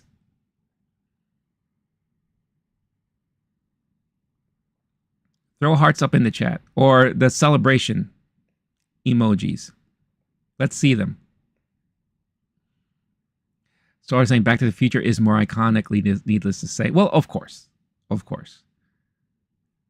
What I'm going to be very curious about is now with Twisters coming out, how much will that increase the interest in the original Twister movie? Because I'm sure we're dealing with a generation who probably have never even watched the Twister movie, the first one. There was a time when I owned the VHS for this movie, and I used to watch it almost every other week. It was just one of those movies, you had your selection of VHS tapes, and there was always going to be certain movies on rotation, right? For me, it was Batman 89, Jurassic Park, Ferris Bueller's Day Off. On the days that I cut class, I always made sure I popped in Ferris Bueller to watch, and Twister. Those are the movies that I had in very heavy rotation. Then when I got a Laserdisc player, one of the first movies I got on Laserdisc was Twister. And then when I got DVD, when it was available, one of the first movies I got was Twister as well. I always owned Twister on any specific medium that it was available since VHS. The damn fine movie. Star-Lord with the fiery hearts. I love the look of that. Looks awesome.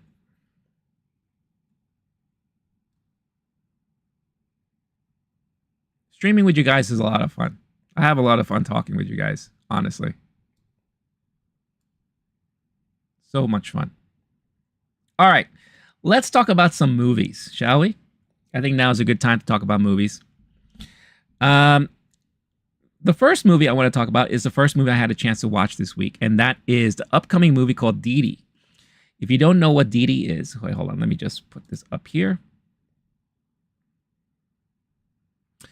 So DiDi is this new movie directed by Sean Wang. And I mentioned before, Sean Wang directed a short film that was nominated for an Oscar during this past Oscar season called Nai Nai and Waipo. And it chronicles kind of like a day in the life of his grandma and her friend. They're best friends.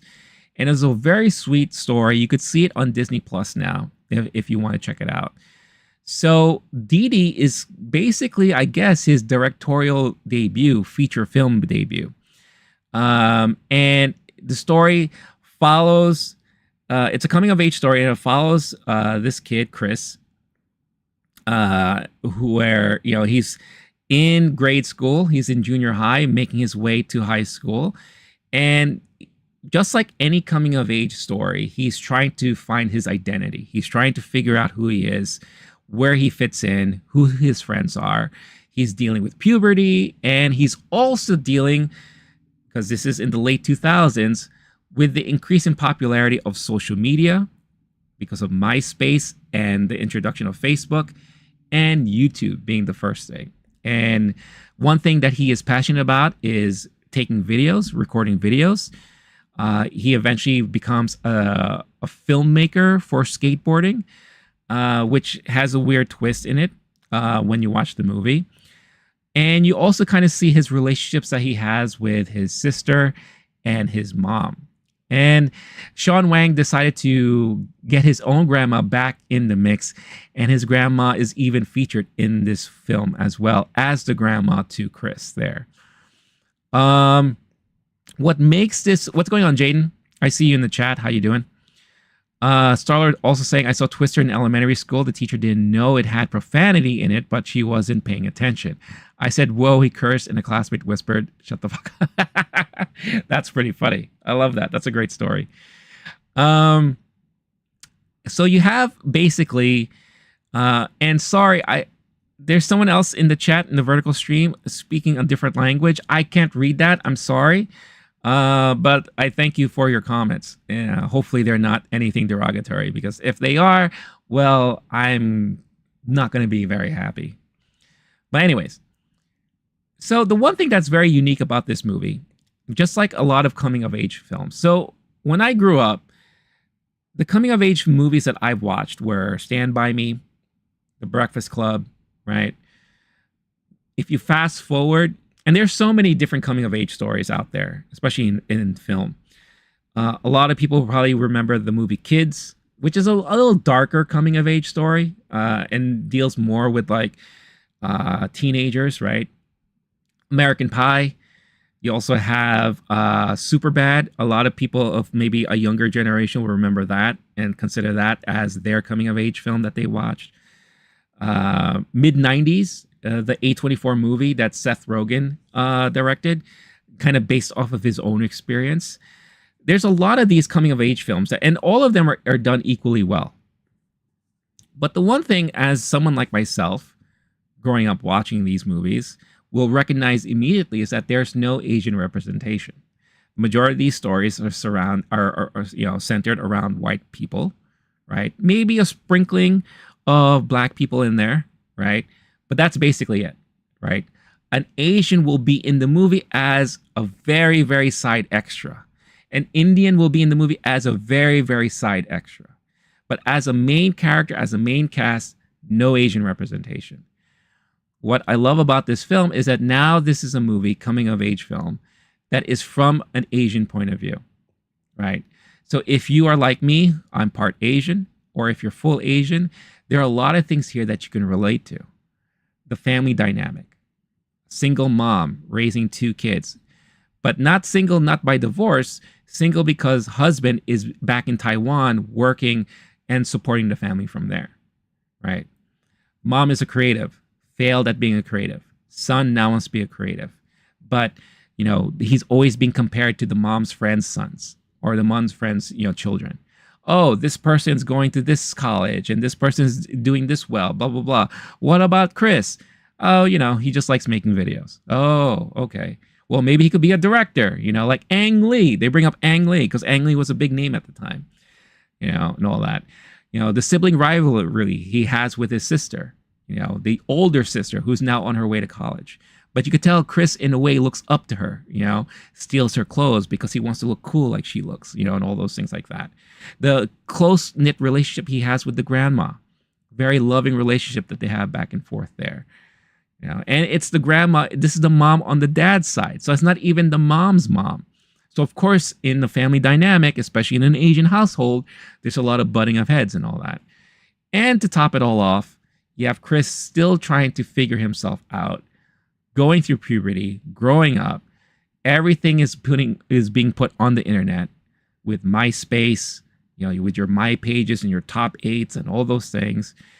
Your AIM, speaking to your friends over instant messenger, the introduction of Facebook and YouTube, right?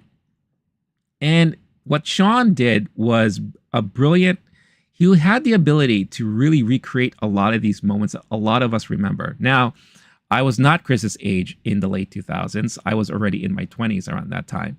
But I remember a lot of this stuff. Who doesn't remember having a MySpace page, right? Or looking at other people's MySpace pages to see who they're friends with and to see what level are each friend ranked on that list and all that. The introduction of Facebook. Not everyone was signed up on Facebook, but you were kind of cool if you had a Facebook account, right? So you had things like that. YouTube, very early, right? Very early YouTube with a lot of bullshit videos out there. And everyone was just trying to figure the platform out. But the big thing that was huge on YouTube was skateboarding videos, right? So here comes Chris trying to be cool with a local group of skateboarders and say, hey, I could be your filmmaker and blah, blah, this and that. But here's a guy who's just trying so hard to fit in and figure out what his identity is, right? And just like with a lot of us, we had our ups and we had our downs, right? And this movie was so relatable. It was very heartfelt. It's not always, peachy keen and everything's all 100%. There was a lot of things that he went through, a lot of things that he fucked up. But these are some of the things that you do as a kid growing up, and then you figure it out and you learn as you go. You realize who your true friends are. And added on top of that, you're dealing with the fact that you are a minority, right? There was one line in the movie that I was like, ooh. And you know what? I actually experienced this before. And he had a love interest, someone who was kind of interested in him, and they were hanging out one night. And she says to him, and this is not really spoiling anything, but she says to him, you're pretty cute for an Asian. And, you kind of see him react to that and just be like, well, I guess that's cool, right? You're a kid, so you take that as a compliment. But as an adult looking back on that, and I've gotten comments like that before, when I was younger, Yeah. Oh, you're different for an Asian. But you're not a typical Asian, right? I hope you're not that kind of Asian, right? Sometimes I play up on that, right? I always say when it comes to math, I'm not that Asian, because I can joke about that. I'm Asian. I'm allowed to. But but people don't understand how comments like that can really affect somebody, especially when they grow up, especially when they're still trying to figure themselves out. And that was this movie. That was Chris. We follow his journey of him trying to figure it out, all in the course of one summer. And as a lot of us know, so many things can happen in one summer when you're a teenager, especially in your early to mid-teens, right? And a lot of ups, a lot of downs, a lot of realizations, right?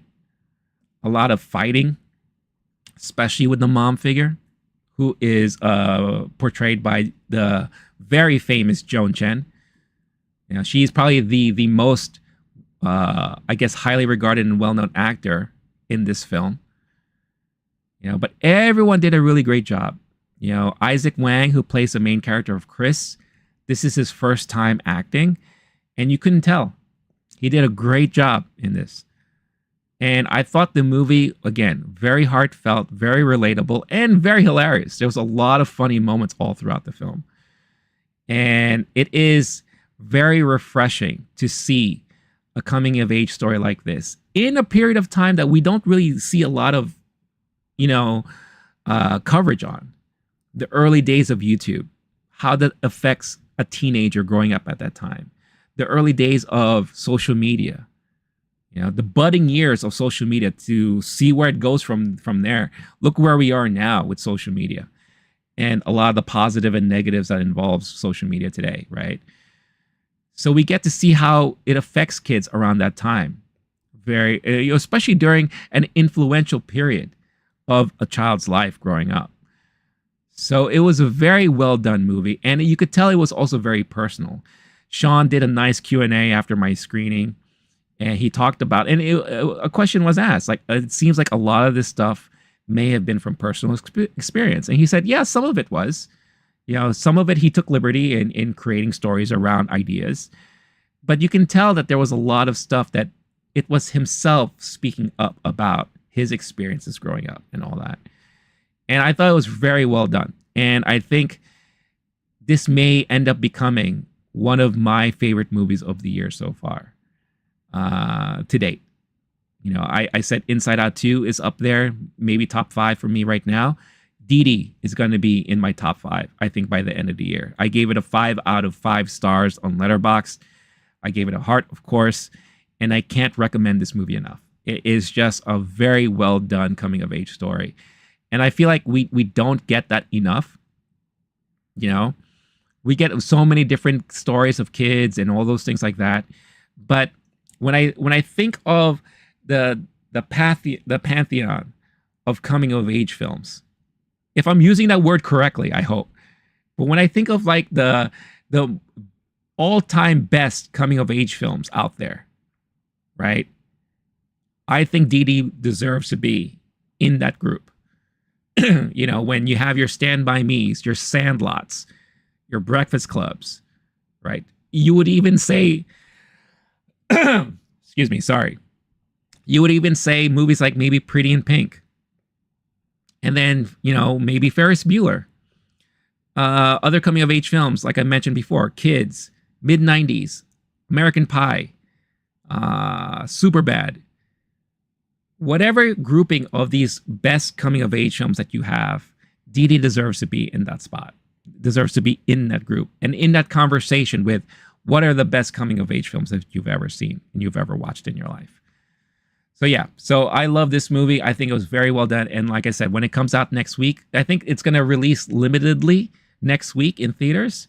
I don't know exactly when the nationwide release is going to be, but I highly recommend, if you have the moment, if you have the opportunity, check it out, because it is a very well done and well written story, and well directed too.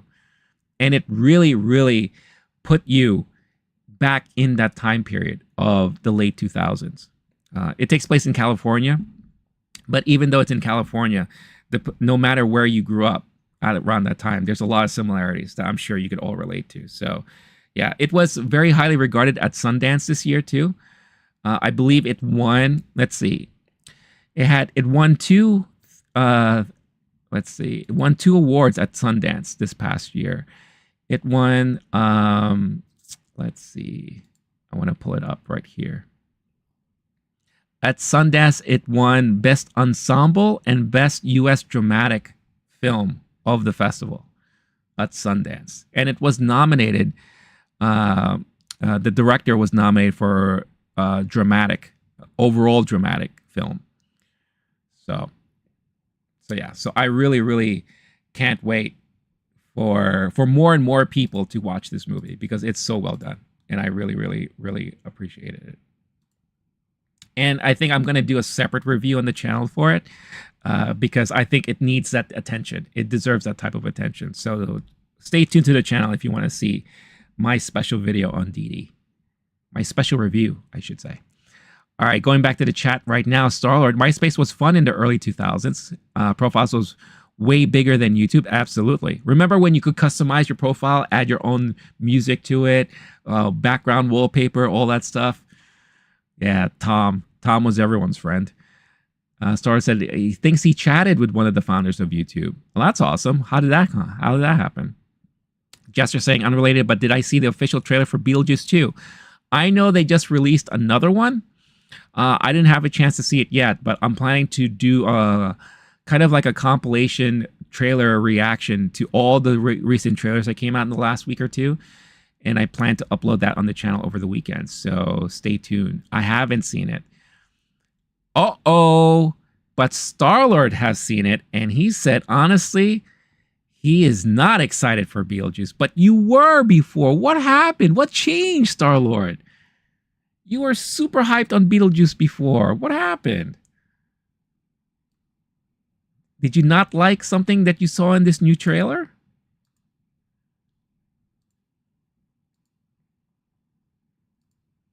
Big thank you to everyone who has casted your vote on the poll today. Don't forget, there is a poll that if you haven't put your vote in, let us know what your thoughts are on the Russos coming back to the MCU. Also, don't forget, hit that like button. Would greatly appreciate it from all of you. We are celebrating 2 momentous occasions today.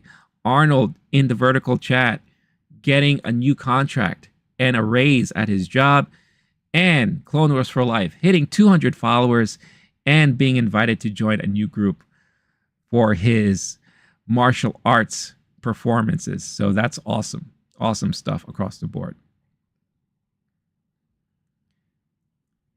Stollard saying too many characters, triple the amount before in the 80s. Doesn't that seem like that's always the problem with these revisions or these, when they do sequels on movies from a property over 30, 40 years ago, they always try to include too much. I feel like they try to do too much. Top Gun didn't. I think Top Gun Maverick did it right. But there have been other things that kind of, instead of trying to keep it simple like the original, they try to go overboard sometimes. And I think sometimes that it hurts. It hurts the film. So Star says now it doesn't appeal to him. Oh, I'm sorry, man. Jester, what did you think? Did you like the new trailer that came out? Also, even though I didn't watch it, did you like the new Deadpool trailer? Without spoiling too much for anyone who hasn't seen it yet.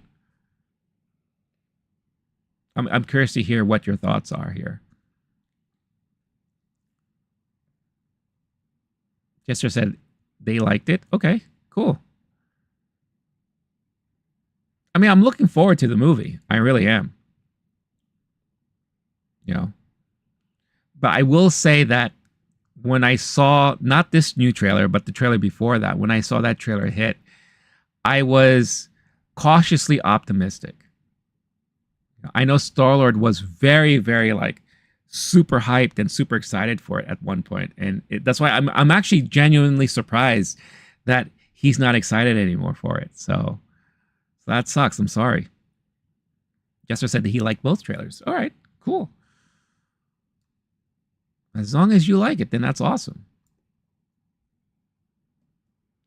Just saying, unrelated tip, but if you stream on YouTube and Twitch, you can record the stream on Twitch and then edit the reviews into its own video.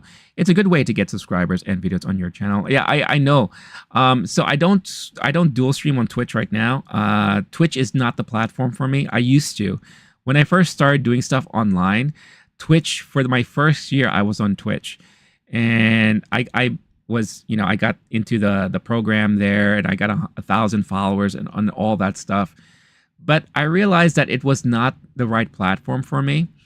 So my overall plan was to do clip outs of my streams now on YouTube and just make them separate clips on YouTube. It's just time.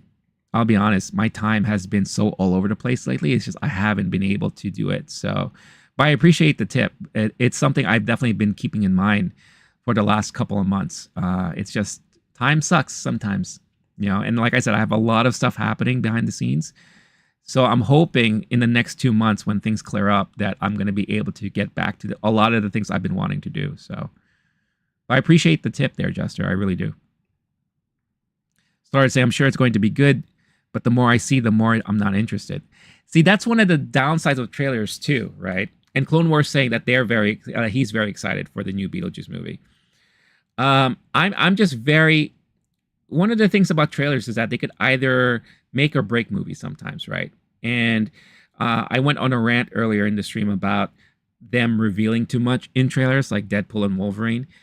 And then sometimes you have a trailer that will not make you excited for a movie because maybe, again, revealing too much, right? So, yeah, I don't know. For some people, it works, and for others, it doesn't. It's just...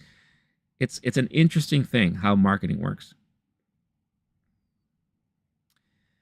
Jaden, where are we gonna do in this life short? What do you mean, Jaden? I'm curious what you're referring to. Clone Wars, are you excited for Deadpool and Wolverine next week too? Or do you not have interest in that? I think I may have asked you that question before. I don't remember.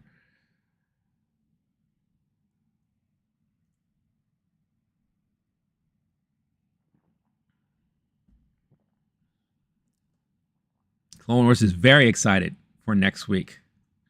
It's going to be a big week. Not only is Deadpool and Wolverine coming out, but like I said, San Diego Comic-Con will be out next week too.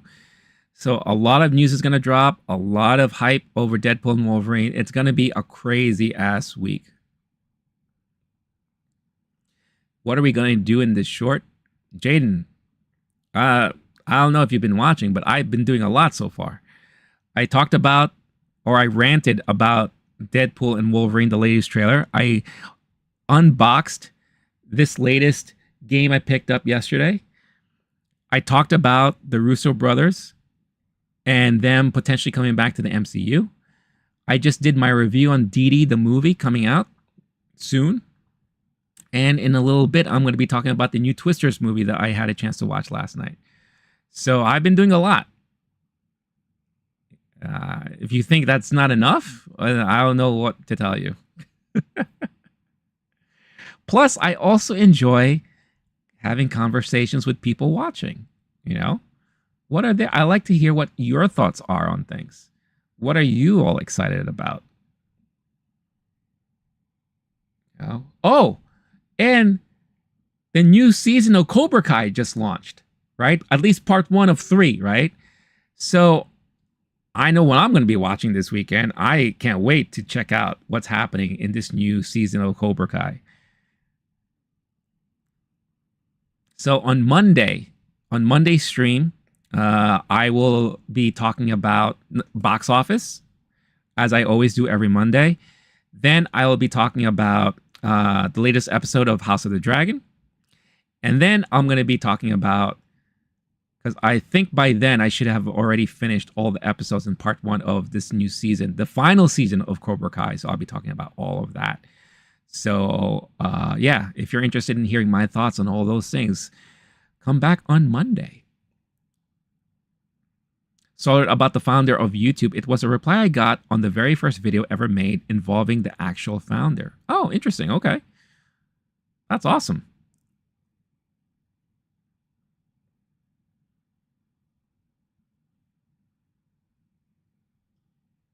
Clone Wars. What are you laughing at? Oh, he was at the zoo filming. Yeah, that was the very first video that was uploaded on YouTube, wasn't it? Like was it 15 years ago or something like that? Oh, I think more than that. Wait, how long has YouTube been around for? 2005 was, I think, the first video that was uploaded, I think.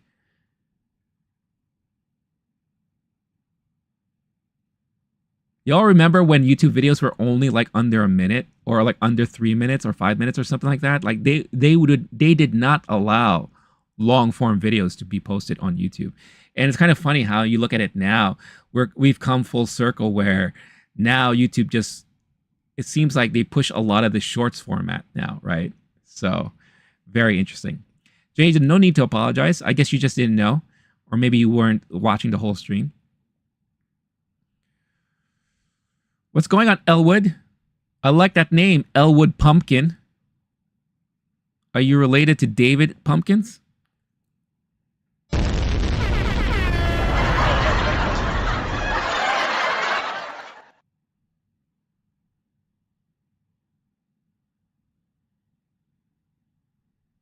Star saying he sold YouTube, so I don't know. I'm curious, like, how much was YouTube sold for at that time? And if he remained as part of the board, because I'm sure stock-wise, especially when Google got them, he should be doing really well. Sorry, y'all. I'm just checking my phone to make sure the world around us isn't burning, because as we could tell yesterday, things can happen anytime.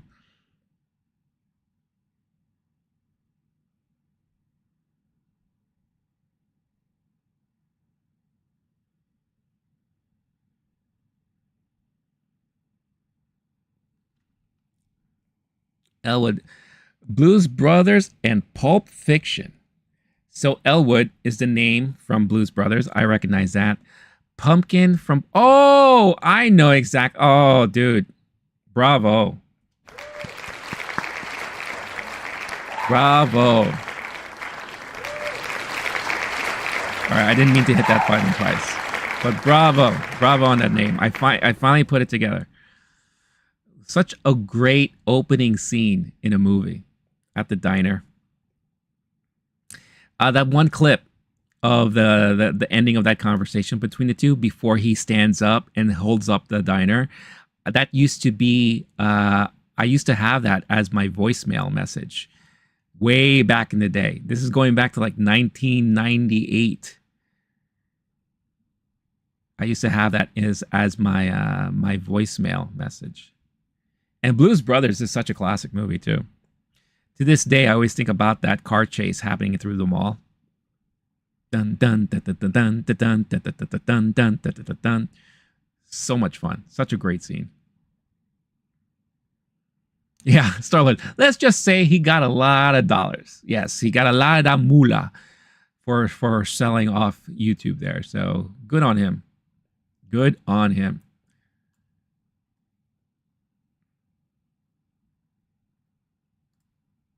All right, let us move forward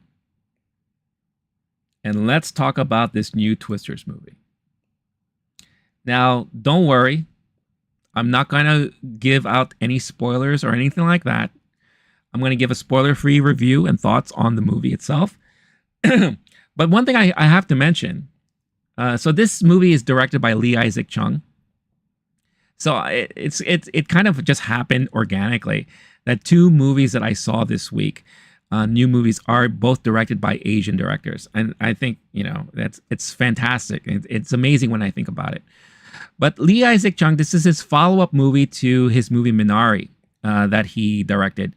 Very different movie, obviously.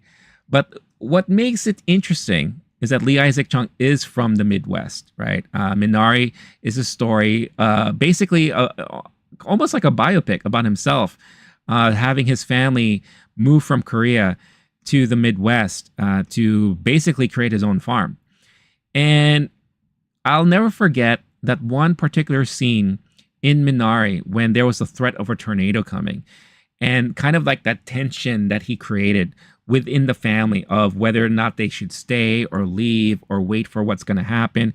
Because the main character, played by Stephen Yuen, is so focused on saving the farm because he put all of the money into that farm in hopes to create a major business for his family and to make money and all that. And you could see him and the wife having a heated argument about all that stuff and the sacrifices they all made. It's like everything that's happened to them is all coming out during a potential threat of a tornado hitting their town and all. And of course, you have two kids who are kind of in the middle of it all. So it's just very, very fascinating and interesting to see him portray that type of tension for that. So when it was announced that he was going to direct the follow-up sequel to a movie that came out 28 years ago, I said, okay, maybe it could fit. But Minari is such a different movie compared to what Twister is. And Twister is, a disaster movie, a blockbuster, special effects driven movie, something that's supposed to be like a summer kind of, fair. So with like all out action and craziness and all. And what the first movie Twister accomplished was something that was very phenomenal. And it spearheaded the resurgence of the disaster movie. Because from the late 70s to early 80s, we got so many different disaster type movies. And after kind of like the last remnants of that era, there was a long, long break. Twister coming out in 1996. It did so well and it brought people to theaters. It brought that kind of like thrill and suspense, anxiety, kind of action back to movie theaters that it spearheaded this whole resurgence of disaster movies. Shortly after, we had Independence Day, which also did a lot of great stuff. And later on that year, we got Daylight, right? The Sylvester Stallone movie that took place in New York of everyone being stuck in the Lincoln Tunnel during a major storm and all that, right? So then, of course, years later, we got movies like Armageddon and Deep Impact and Volcano and movies like, Day After Tomorrow and 2012. So it really led into all of these like major disaster films into the early 2000s. And like I said before, I think Twister, the original Twister movie, is a perfect movie because it has everything. Character development that made you interested in the characters so that when things happen, you are so invested.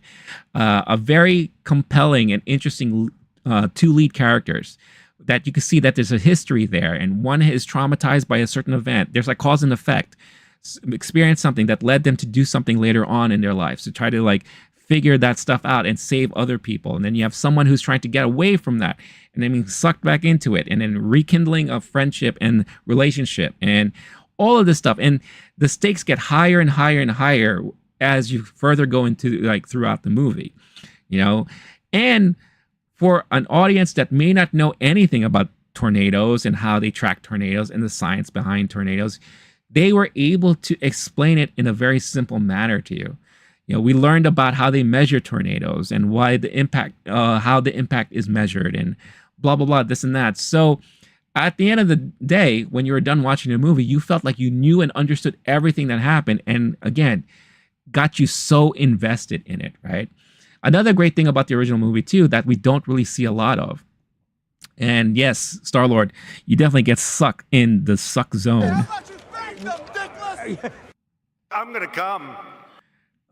Which is something that happened quite a lot in this new movie. But, we sorry, I just cracked myself up. One thing that that the original movie did too is that it had a lot of like supporting characters that we all recognized. You had the dude from Ferris Bueller. You have another dude that we've seen in multiple things. You had one of the first movies of Philip Seymour Hoffman, and each of them had their own personality and their own contribution to the team. And it was all solidified really within the first 10 minutes you are introduced to these group of people, right? There's just a certain level of storytelling and buildup that was just done so well. And, again, I think this deserves a separate video to talk more about this stuff. But yes, so when Twisters came out, or now that it's out, you know, we've seen the trailers. We see that, you know, there's this girl who is studying tornadoes. The idea is that she's looking to find a way to not destroy tornadoes, but at least dissipate them, right? Weaken them and eventually have them go away. And then you have this other guy played by Glenn Powell, who is kind of like this extreme YouTuber guy who is just follows tornadoes for the thrill of it, for the fun and all that. And of course, if you're expecting there to be a butting of the heads and blah, blah, blah, this and that. So the main plot is that you have this lady who is trying to accomplish this feat. And then you have this guy, and then they team up eventually to find a way to kind of help each other out in what they're trying to accomplish there. And of course, we have tons of tornadoes and destruction and all of the good stuff there. So, of course, you have Daisy Edgar Jones, who's playing Kate, the main female lead, and you have Glenn Powell, who's playing Tyler, who is, as they call him, the Tornado Wrangler. He is the big main actor there. You have Anthony Ramos, who's a supporting role here, and you have so many other people that you would recognize too. This is my first time, or one of the first movies I've seen David Cornsweet in, who is our Superman, coming soon, right? And you have Kiernan Shipka, Maura Tierney, who we haven't seen in a very long time. You also had is that Katie O'Brien, I think, is in it. Katie O'Brien, who plays another side character there. So you had some people that, if you are familiar with some of the TV shows and some of the smaller movies, then you're going to recognize some of these people. But I feel like the one thing that it was missing is that familiarity. When a lot of these people showed up on screen, I wasn't that familiar with most of them. So I'm just like, okay, it's kind of hard for me to be like, oh, look, it's that guy, or it's that girl, or it's that lady, and blah, blah, blah, this and that, right? So for me, already one of the main things is that I'm missing out on that familiarity that makes me invested and interested in these characters. But I'll tell you one thing that they didn't do that I'm actually glad that they didn't do.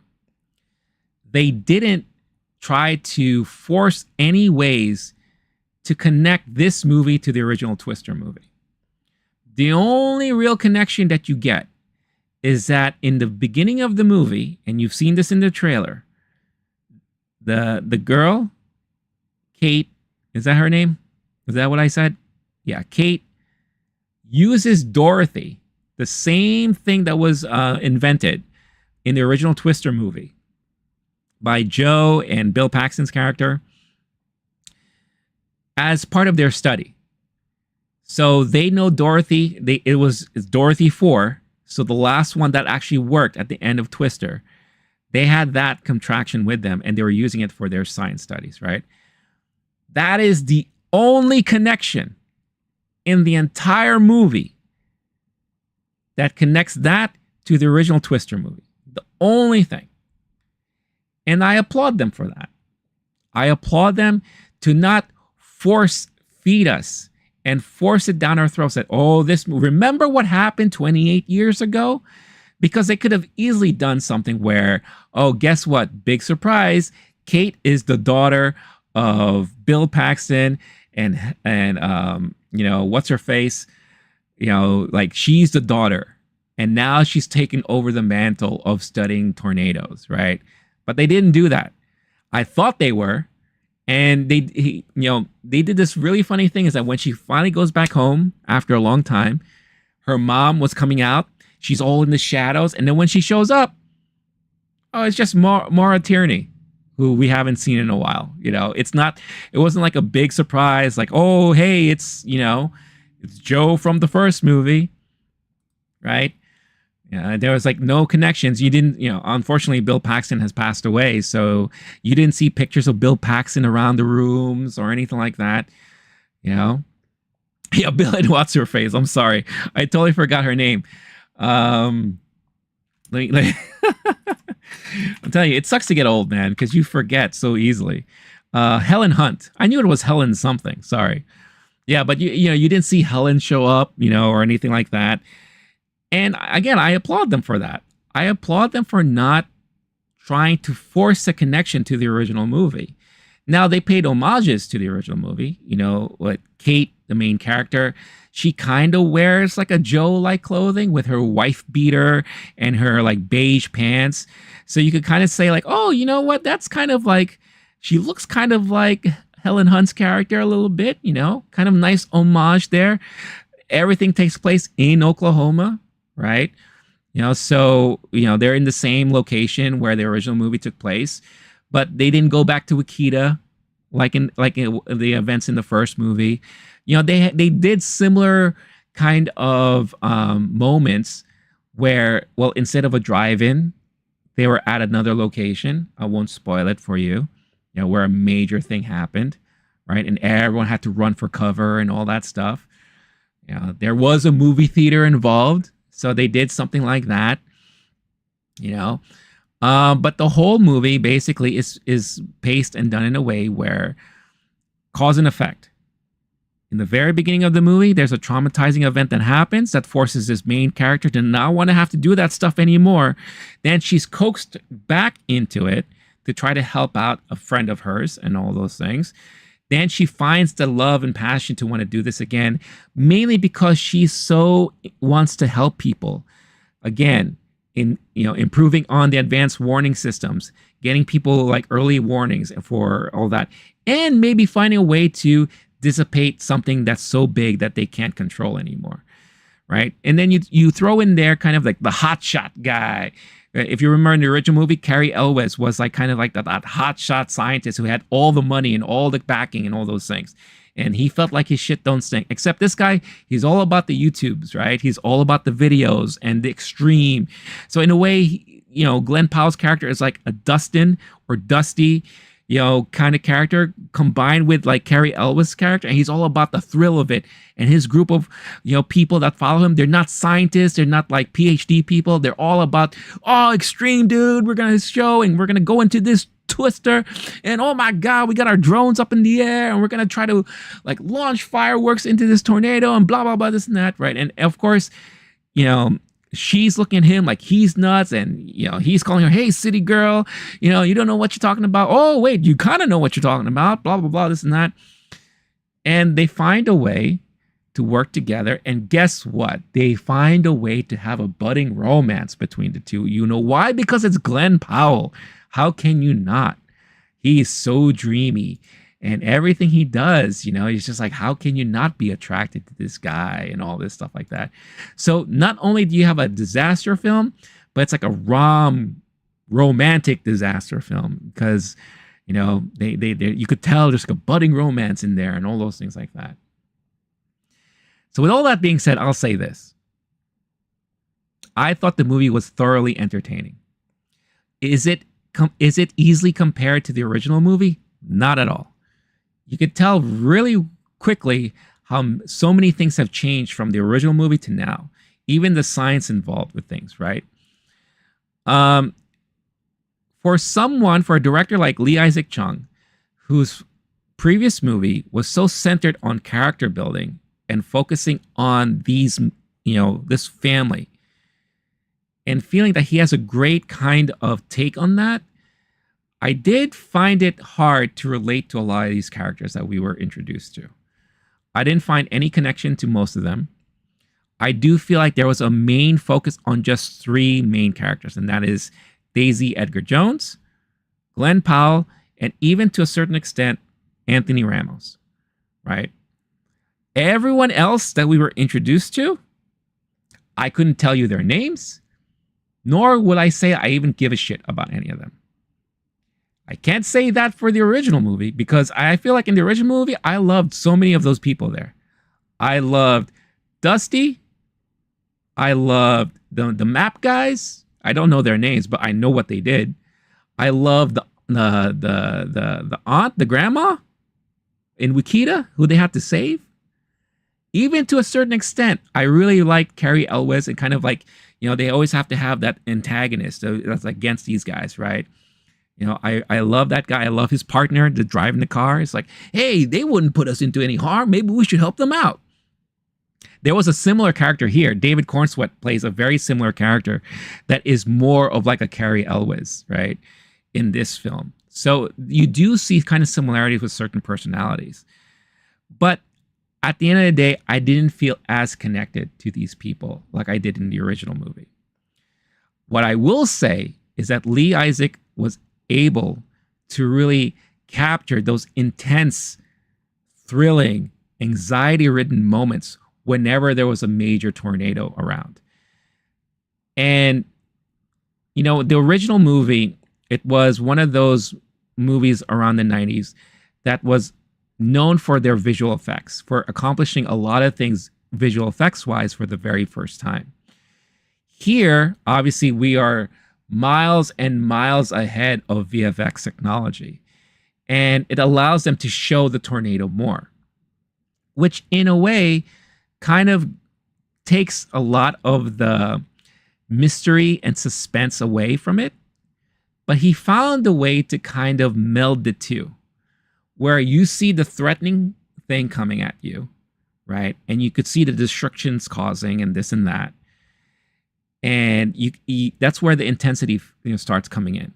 No animal sounds or voices mixed in together to make these things sound like some sort of sentient, monstrous beings, right? Nothing like that. It was like all natural sounds, right?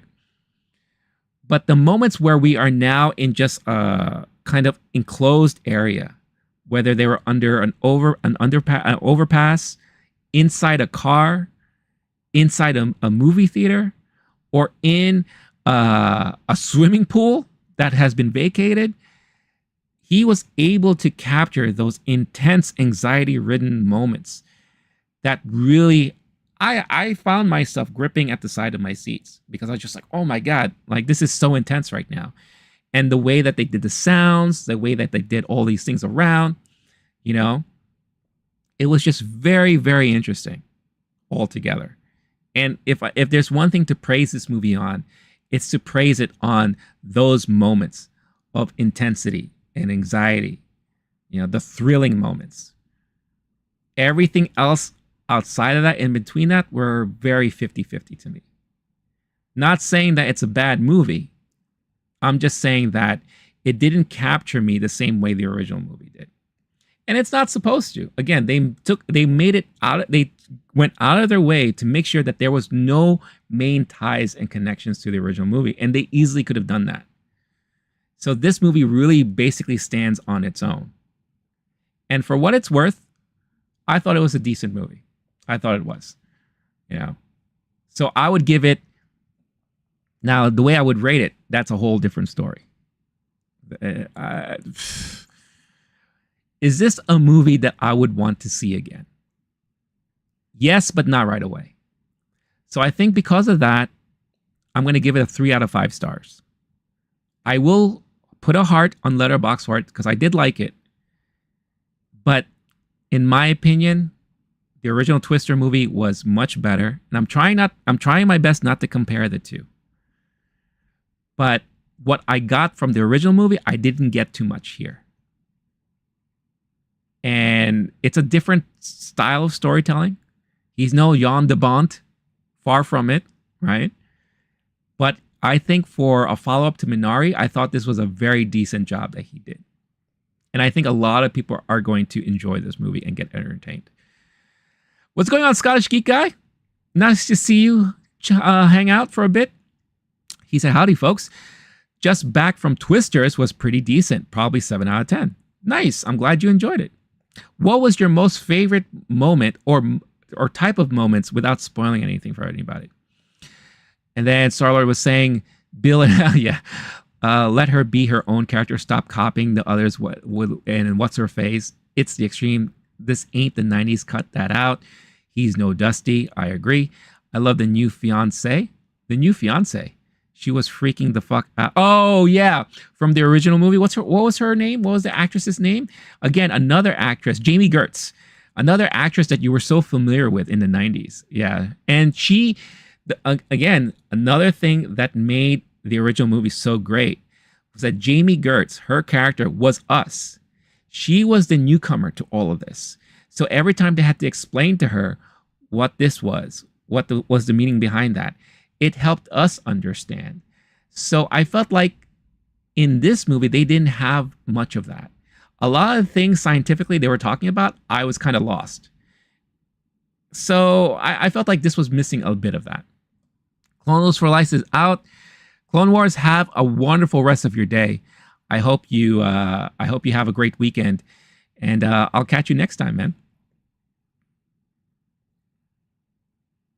Starlord F5 makes animal sounds considering how many animals it sucks up. You're not wrong. You're not wrong. You know? And that's another thing that I also appreciate about Twisters too, is that they didn't really try. It wasn't, you know, there was a thing in the 90s where everything action-wise had to be over the top, right? Here, you didn't have the characters driving through houses that fell on the road. You know, there wasn't a moment where you have someone screaming, left, right, left, right? They did sneak in a flying cow in the movie, you know, which I thought was really funny. Unfortunately, there was a lot of people that got sucked up into the suck zone. And it's not F5 anymore. It's not F, it's EF now. EF1, EF2, EF3, and all those things. So that in itself was an upgrade from the terminology from the last movie. So I found that all to be very, very interesting, right? You know, like I said, at the end of the day, I still found myself to be very entertained. And I understand, and I could see that there is a discourse online right now where you have, it's almost 50-50. I feel like majority of people are saying that this movie is fantastic. And then you have another part of the Twitterverse, the Xverse, saying that it's horrible. You know, I can't lean more on one side or the other. That's why I'm very much in the middle, and that's why I gave it 3 out of 5 stars. So maybe if I watch it again, maybe I'll change my mind, or maybe I'll feel differently about it. But I will say this is definitely one of those movies that you have to watch in the theater because of the sound effects, because of the visual effects, because of the feel. It adds to the tension, it adds to the anxiety, it adds to the thrill of those moments. You do feel it. You do feel it. Yeah. So yeah. So those are my thoughts on Twisters, the movie.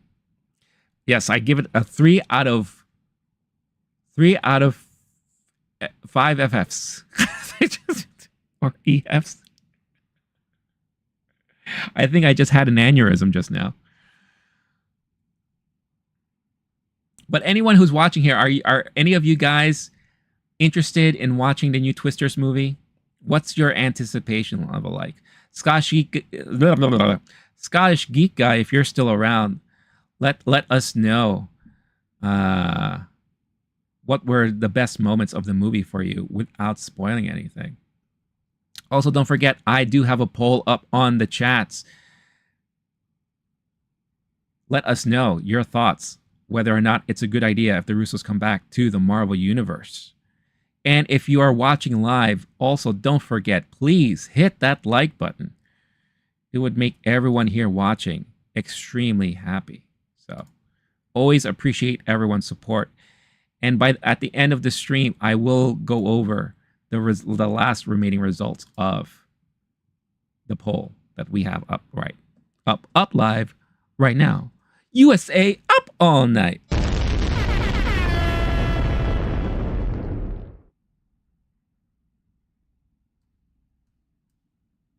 Starlord gives it 3 suck zones. I'm gonna come.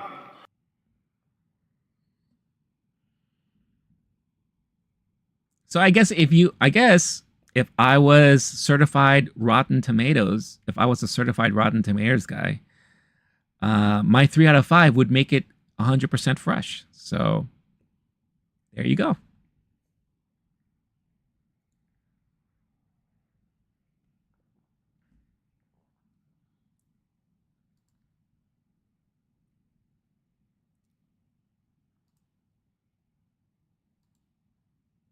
Also, I'm not so sure about the science of everything that was discussed in this movie, because it does sound a little bit far-fetched when you think about it. trying to find a way to dissipate a tornado, right? I paid as much attention as I could to them explaining the process behind that, but I got so lost. Yeah, I really did. So if you want to go to a movie just for that thrill ride feel, for those moments, then this does have a good amount of them. But for everything else, no, it didn't really land with me. But not in such a negative way either. So yeah, I just wanted to mention that because, again, like I mentioned from the original movie, the science behind them just wanting to study the tornadoes made sense, right? And that was what everyone's goal was. Here, you have one side that has that goal, you have another side that has another goal, and then you have another guy or side that really has no goal, but does have an expertise level. So it's just very interesting when you marry those dynamics together. Because science. Yay! Weird science. Dun, dun, dun. Music and technology. It's my creation. Weird Science. Now that's a movie that couldn't be released today. I love that movie. It's another great movie from the 80s, but that is a movie that could not be released today.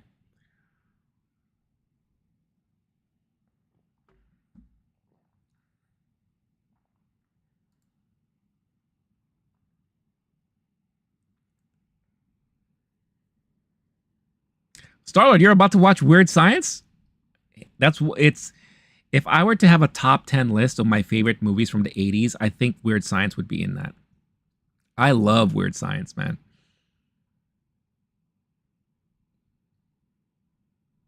You're doing a reaction video?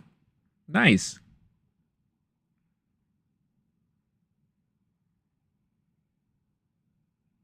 Have you watched Weird Science before, or is this going to be your first time?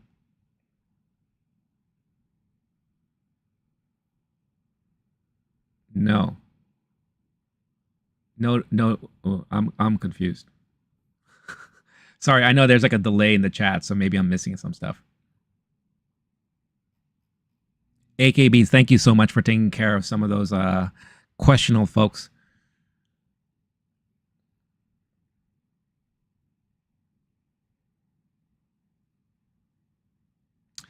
Oh, you're going to be checking out a reaction video to Weird Science by Octocruel.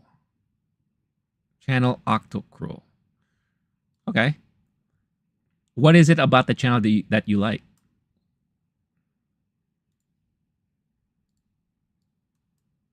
Ooh, what the hell? What did I just do? Oh my god. My window just became so big. That's what she said. I'm gonna come. Wow. Oh, you have seen the movie before. Okay. Is Octocruel like another channel where you have like these two young guys reacting to things from like my generation and our generation? Like, remember during the pandemic, there was I guess there were brothers that went viral because they were reacting to like old music, like Jolene. And then even SNL made a skit about them because they're like so over the top reacting to it. Like, yo, man, yo, that beat's so dope, son. Oh my god. Yeah, I feel it. I'm feeling it. Oh yeah. Woo, that line right there, yo. Like, come on. Those are the type of people that I really can't stand.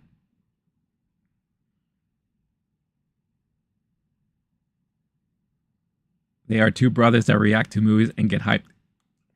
So basically just what I explained.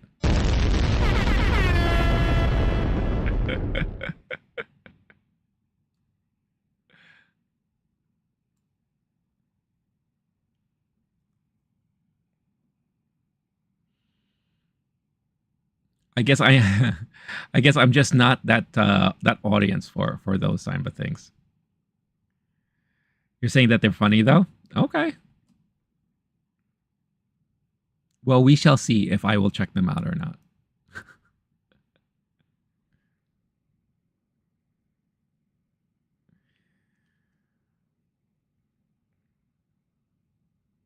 Also, I have to say, so when I was watching the movie last night, um, hold on, give me 1 second.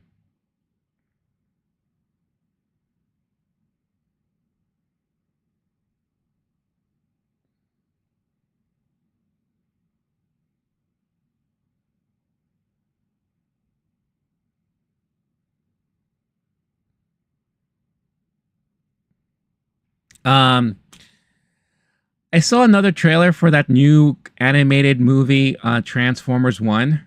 I don't know, man. That movie is looking more and more terrible to me the more I see it. I don't know. It looks so kiddie, and the jokes are just. It's very much geared towards kids.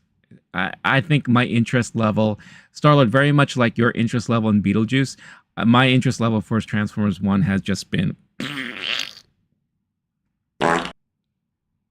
You know, I just think it is not meant for me.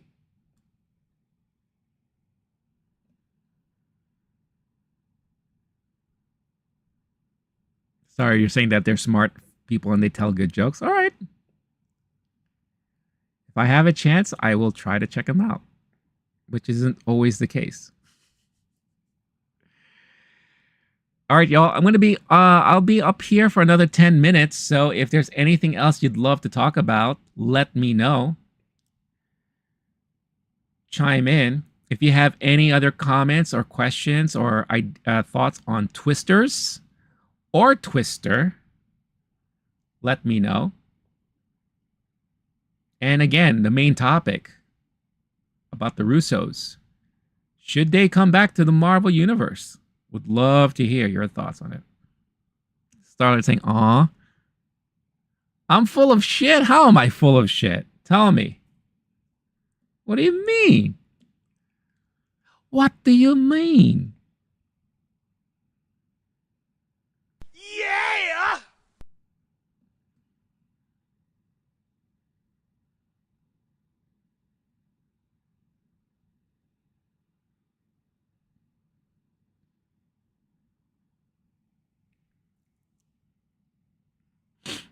By the way, did we lose Arnold? I think Arnold, after his Chinese food, fell asleep. I won't check him out. Hey, that's why I said I will try and check him out if I have the time. I didn't say I was going to. I said I will try.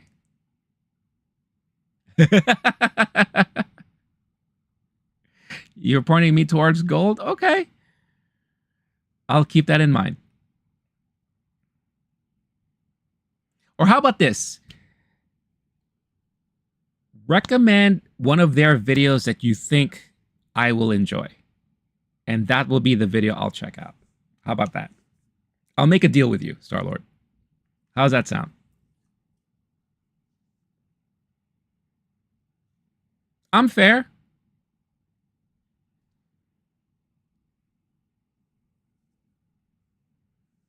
And Starlight, you should know like my tastes by now. I mean, you've been, following me for a good amount of time now. You know what I talk about. You know what I like, what I don't like. You know some of the things I poke fun at. So you should be able to kind of get a hint as to what will gel with me and what won't. Oh, look at AKB. Look at that. Increasing the stakes. I like that. I like where your head's at. If I don't find that video entertaining, then you're going to have to watch a bad movie that I recommend, that I know you can have access to. So I'll make sure that it's something maybe showing on YouTube or something like that. I love the sound of that. And this is not like, me joking with you about creating your own Total Recall game. I know we were just having fun with that. This is something that you could simply do. Gentleman's agreement. If you're okay with that, let's go.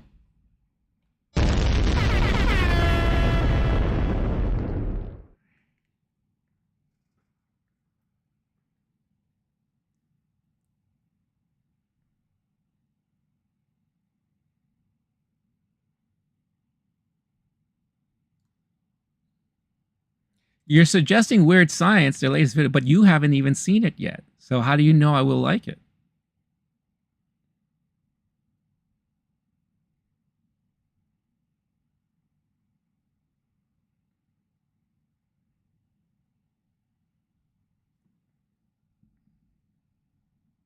We will experience it together. Uh, is that your way of, kind of weaseling your way out of our gentleman's agreement? Oh, my balls are here, son. They are right here. I just think it'll be, if you apparently like them, so you've seen their videos, right? So you should have no problem recommending one of their videos that you've already seen that you think I will like. So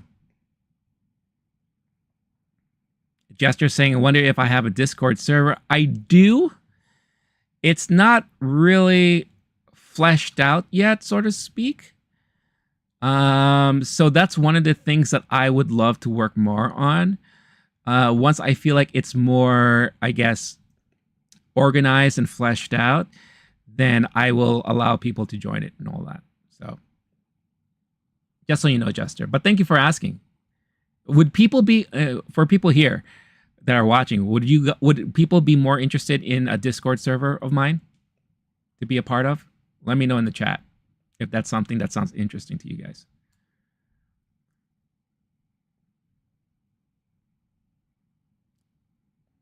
Starlord, you're putting a lot of faith and confidence in them, in saying that you're confident even in what you haven't seen yet.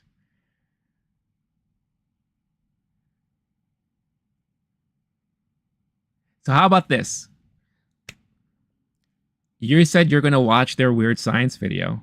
Watch it. On Monday, let me know if you liked it. And then let me know if you would still recommend it to me to watch on Monday. And then we could figure it out then on Monday.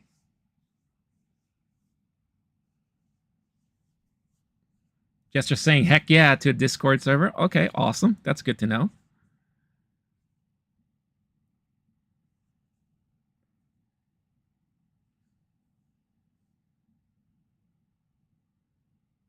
Well, consider this. They wouldn't upload it if it was trash.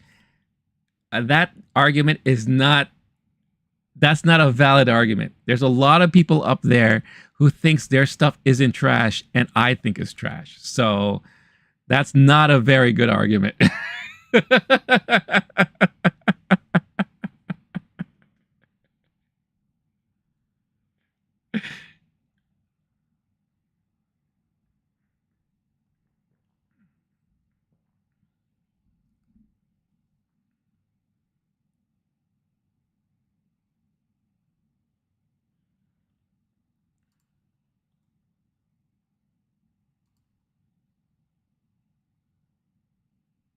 Yeah, like AKB says, that is not valid on YouTube.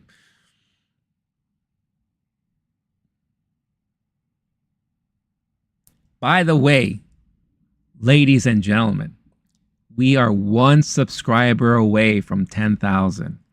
Let's go.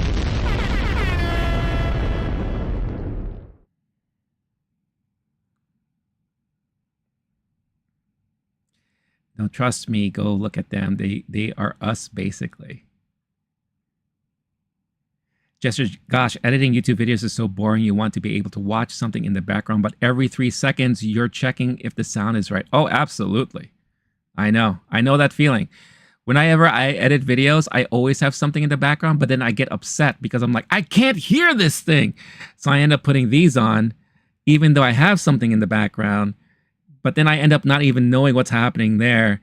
And yeah, trust me, I know the struggle. I know the struggle.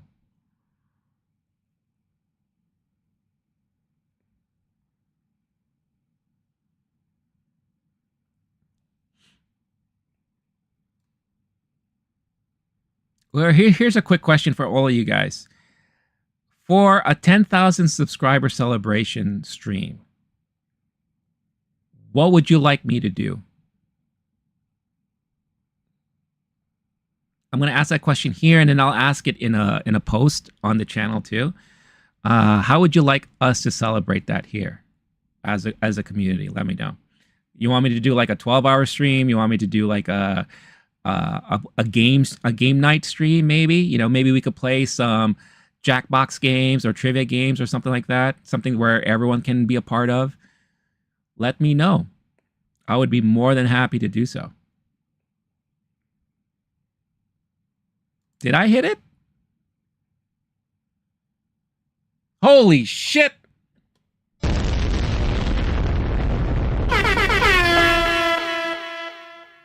We have hit 10,000. Wow. Wow. Ha. I don't know. I don't know what to say. Seeing that number on the channel there, just it. I never thought I would see it. Honestly, I never thought I would see it, and I was going to be okay with that. Honestly, I was going to be fine. But that. Wow.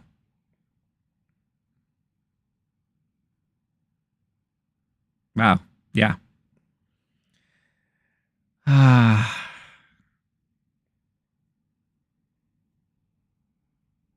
Yeah, thank you to all you guys. I really appreciate all of your support. Honestly, this is a big moment, So I really truly appreciate it, and I promise you guys that when I have the ability, I'm gonna do a lot of more stuff here on the channel. You know, I'm gonna work on a lot of different types of content, and yeah. I'm overwhelmed right now. I really am. But thank you. Thank you to everybody. Thank you to Jester, Star-Lord, AKB. AKB has been there from the beginning. As always, I appreciate him. So, and everyone else, you know, I like to always shout out people who joined the stream, even if they're here for a couple of minutes. So I always really greatly appreciate everybody. Jester saying Jackbox games would be awesome for the 10K celebration. Star saying this is just the beginning. More content would help the numbers grow. Absolutely. Yeah, you were all here to witness it. You're all here to witness it. And it's just, yeah, I can't believe it. I honestly really can't believe it. And I'm trying so hard not to get so emotional right now, but yeah, it probably won't sink until after I finish streaming. You know, but it's something. It's something, really.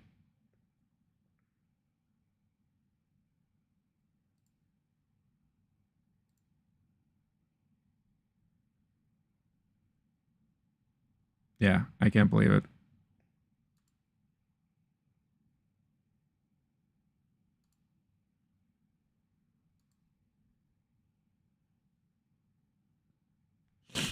Okay. Let's go.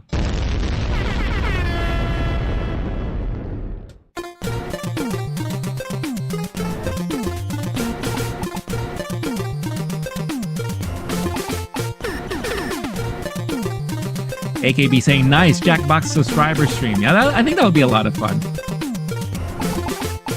Thank you. Thank you so much, AKB. Really appreciate it.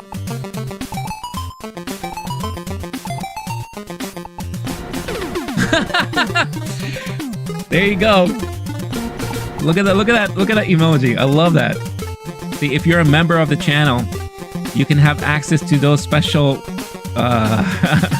emojis as well. Oh my god. That one particular emoji is from my early days of streaming. Jesus. That's so funny. That's hilarious. I love it. I love it. Let's fucking go. Mario time!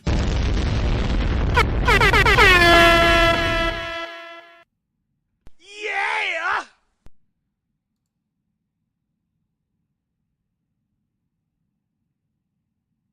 10,000. Unbelievable. Unbelievable.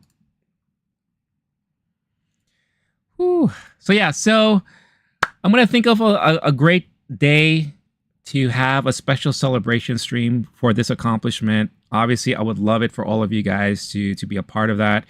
I will make announcements on the channel, so check out like the community post that I will put up there. I'll get more information, see what else other people may have in mind or what you'd like to do, and we'll just have a fun stream, just hanging out, do fun stuff, and we'll celebrate this awesome moment. So I really appreciate it, and appreciate everybody there who's been a part of this journey. So really great. Oh my God, look at that emoji too. So that was actually done by my friend of the channel and friend of mine, Paul. He created that emoji of me looking like Cloud from Final Fantasy. I think that's hilarious. Star-Lord with a special emoji just for me. Thank you so much. Right back at you. I don't have Apple. So isn't it now that when you use your webcam on an Apple device, if you do stuff like this, it will start animating stuff on the screen for you? I've seen people do that before. I think that's really crazy.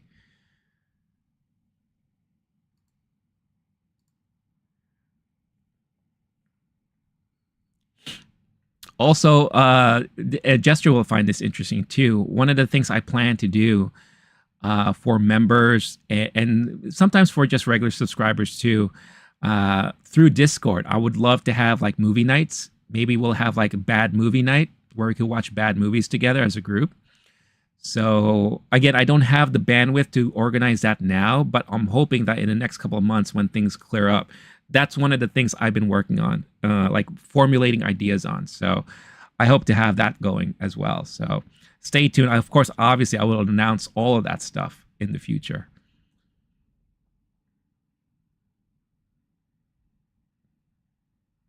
Rico, what's going on? Thank you for chiming in. I really appreciate that message. Really do. Thank you so much. It means a lot to me.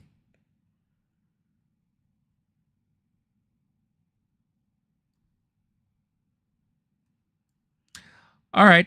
Before I head on out today, and I promise we'll have more moments to celebrate this momentous occasion, I want to make sure that I go over the final results of the poll that we have here on the stream. So I'm going to end both polls now. End the poll. End on my poll. I'm gonna come. I think that's what I always wish someone would end on my poll, if you know what I'm saying.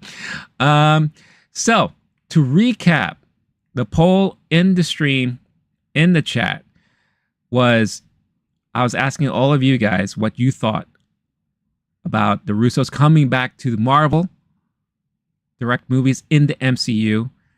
And I think it's overwhelmingly outstanding that a lot of you think that it is a great idea and you're looking forward to it.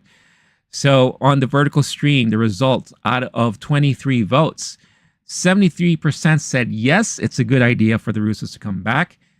26% say no. And then here on the vertical stream, on the regular horizontal stream, what happened to it? Why did it just disappear? Oh, there it is.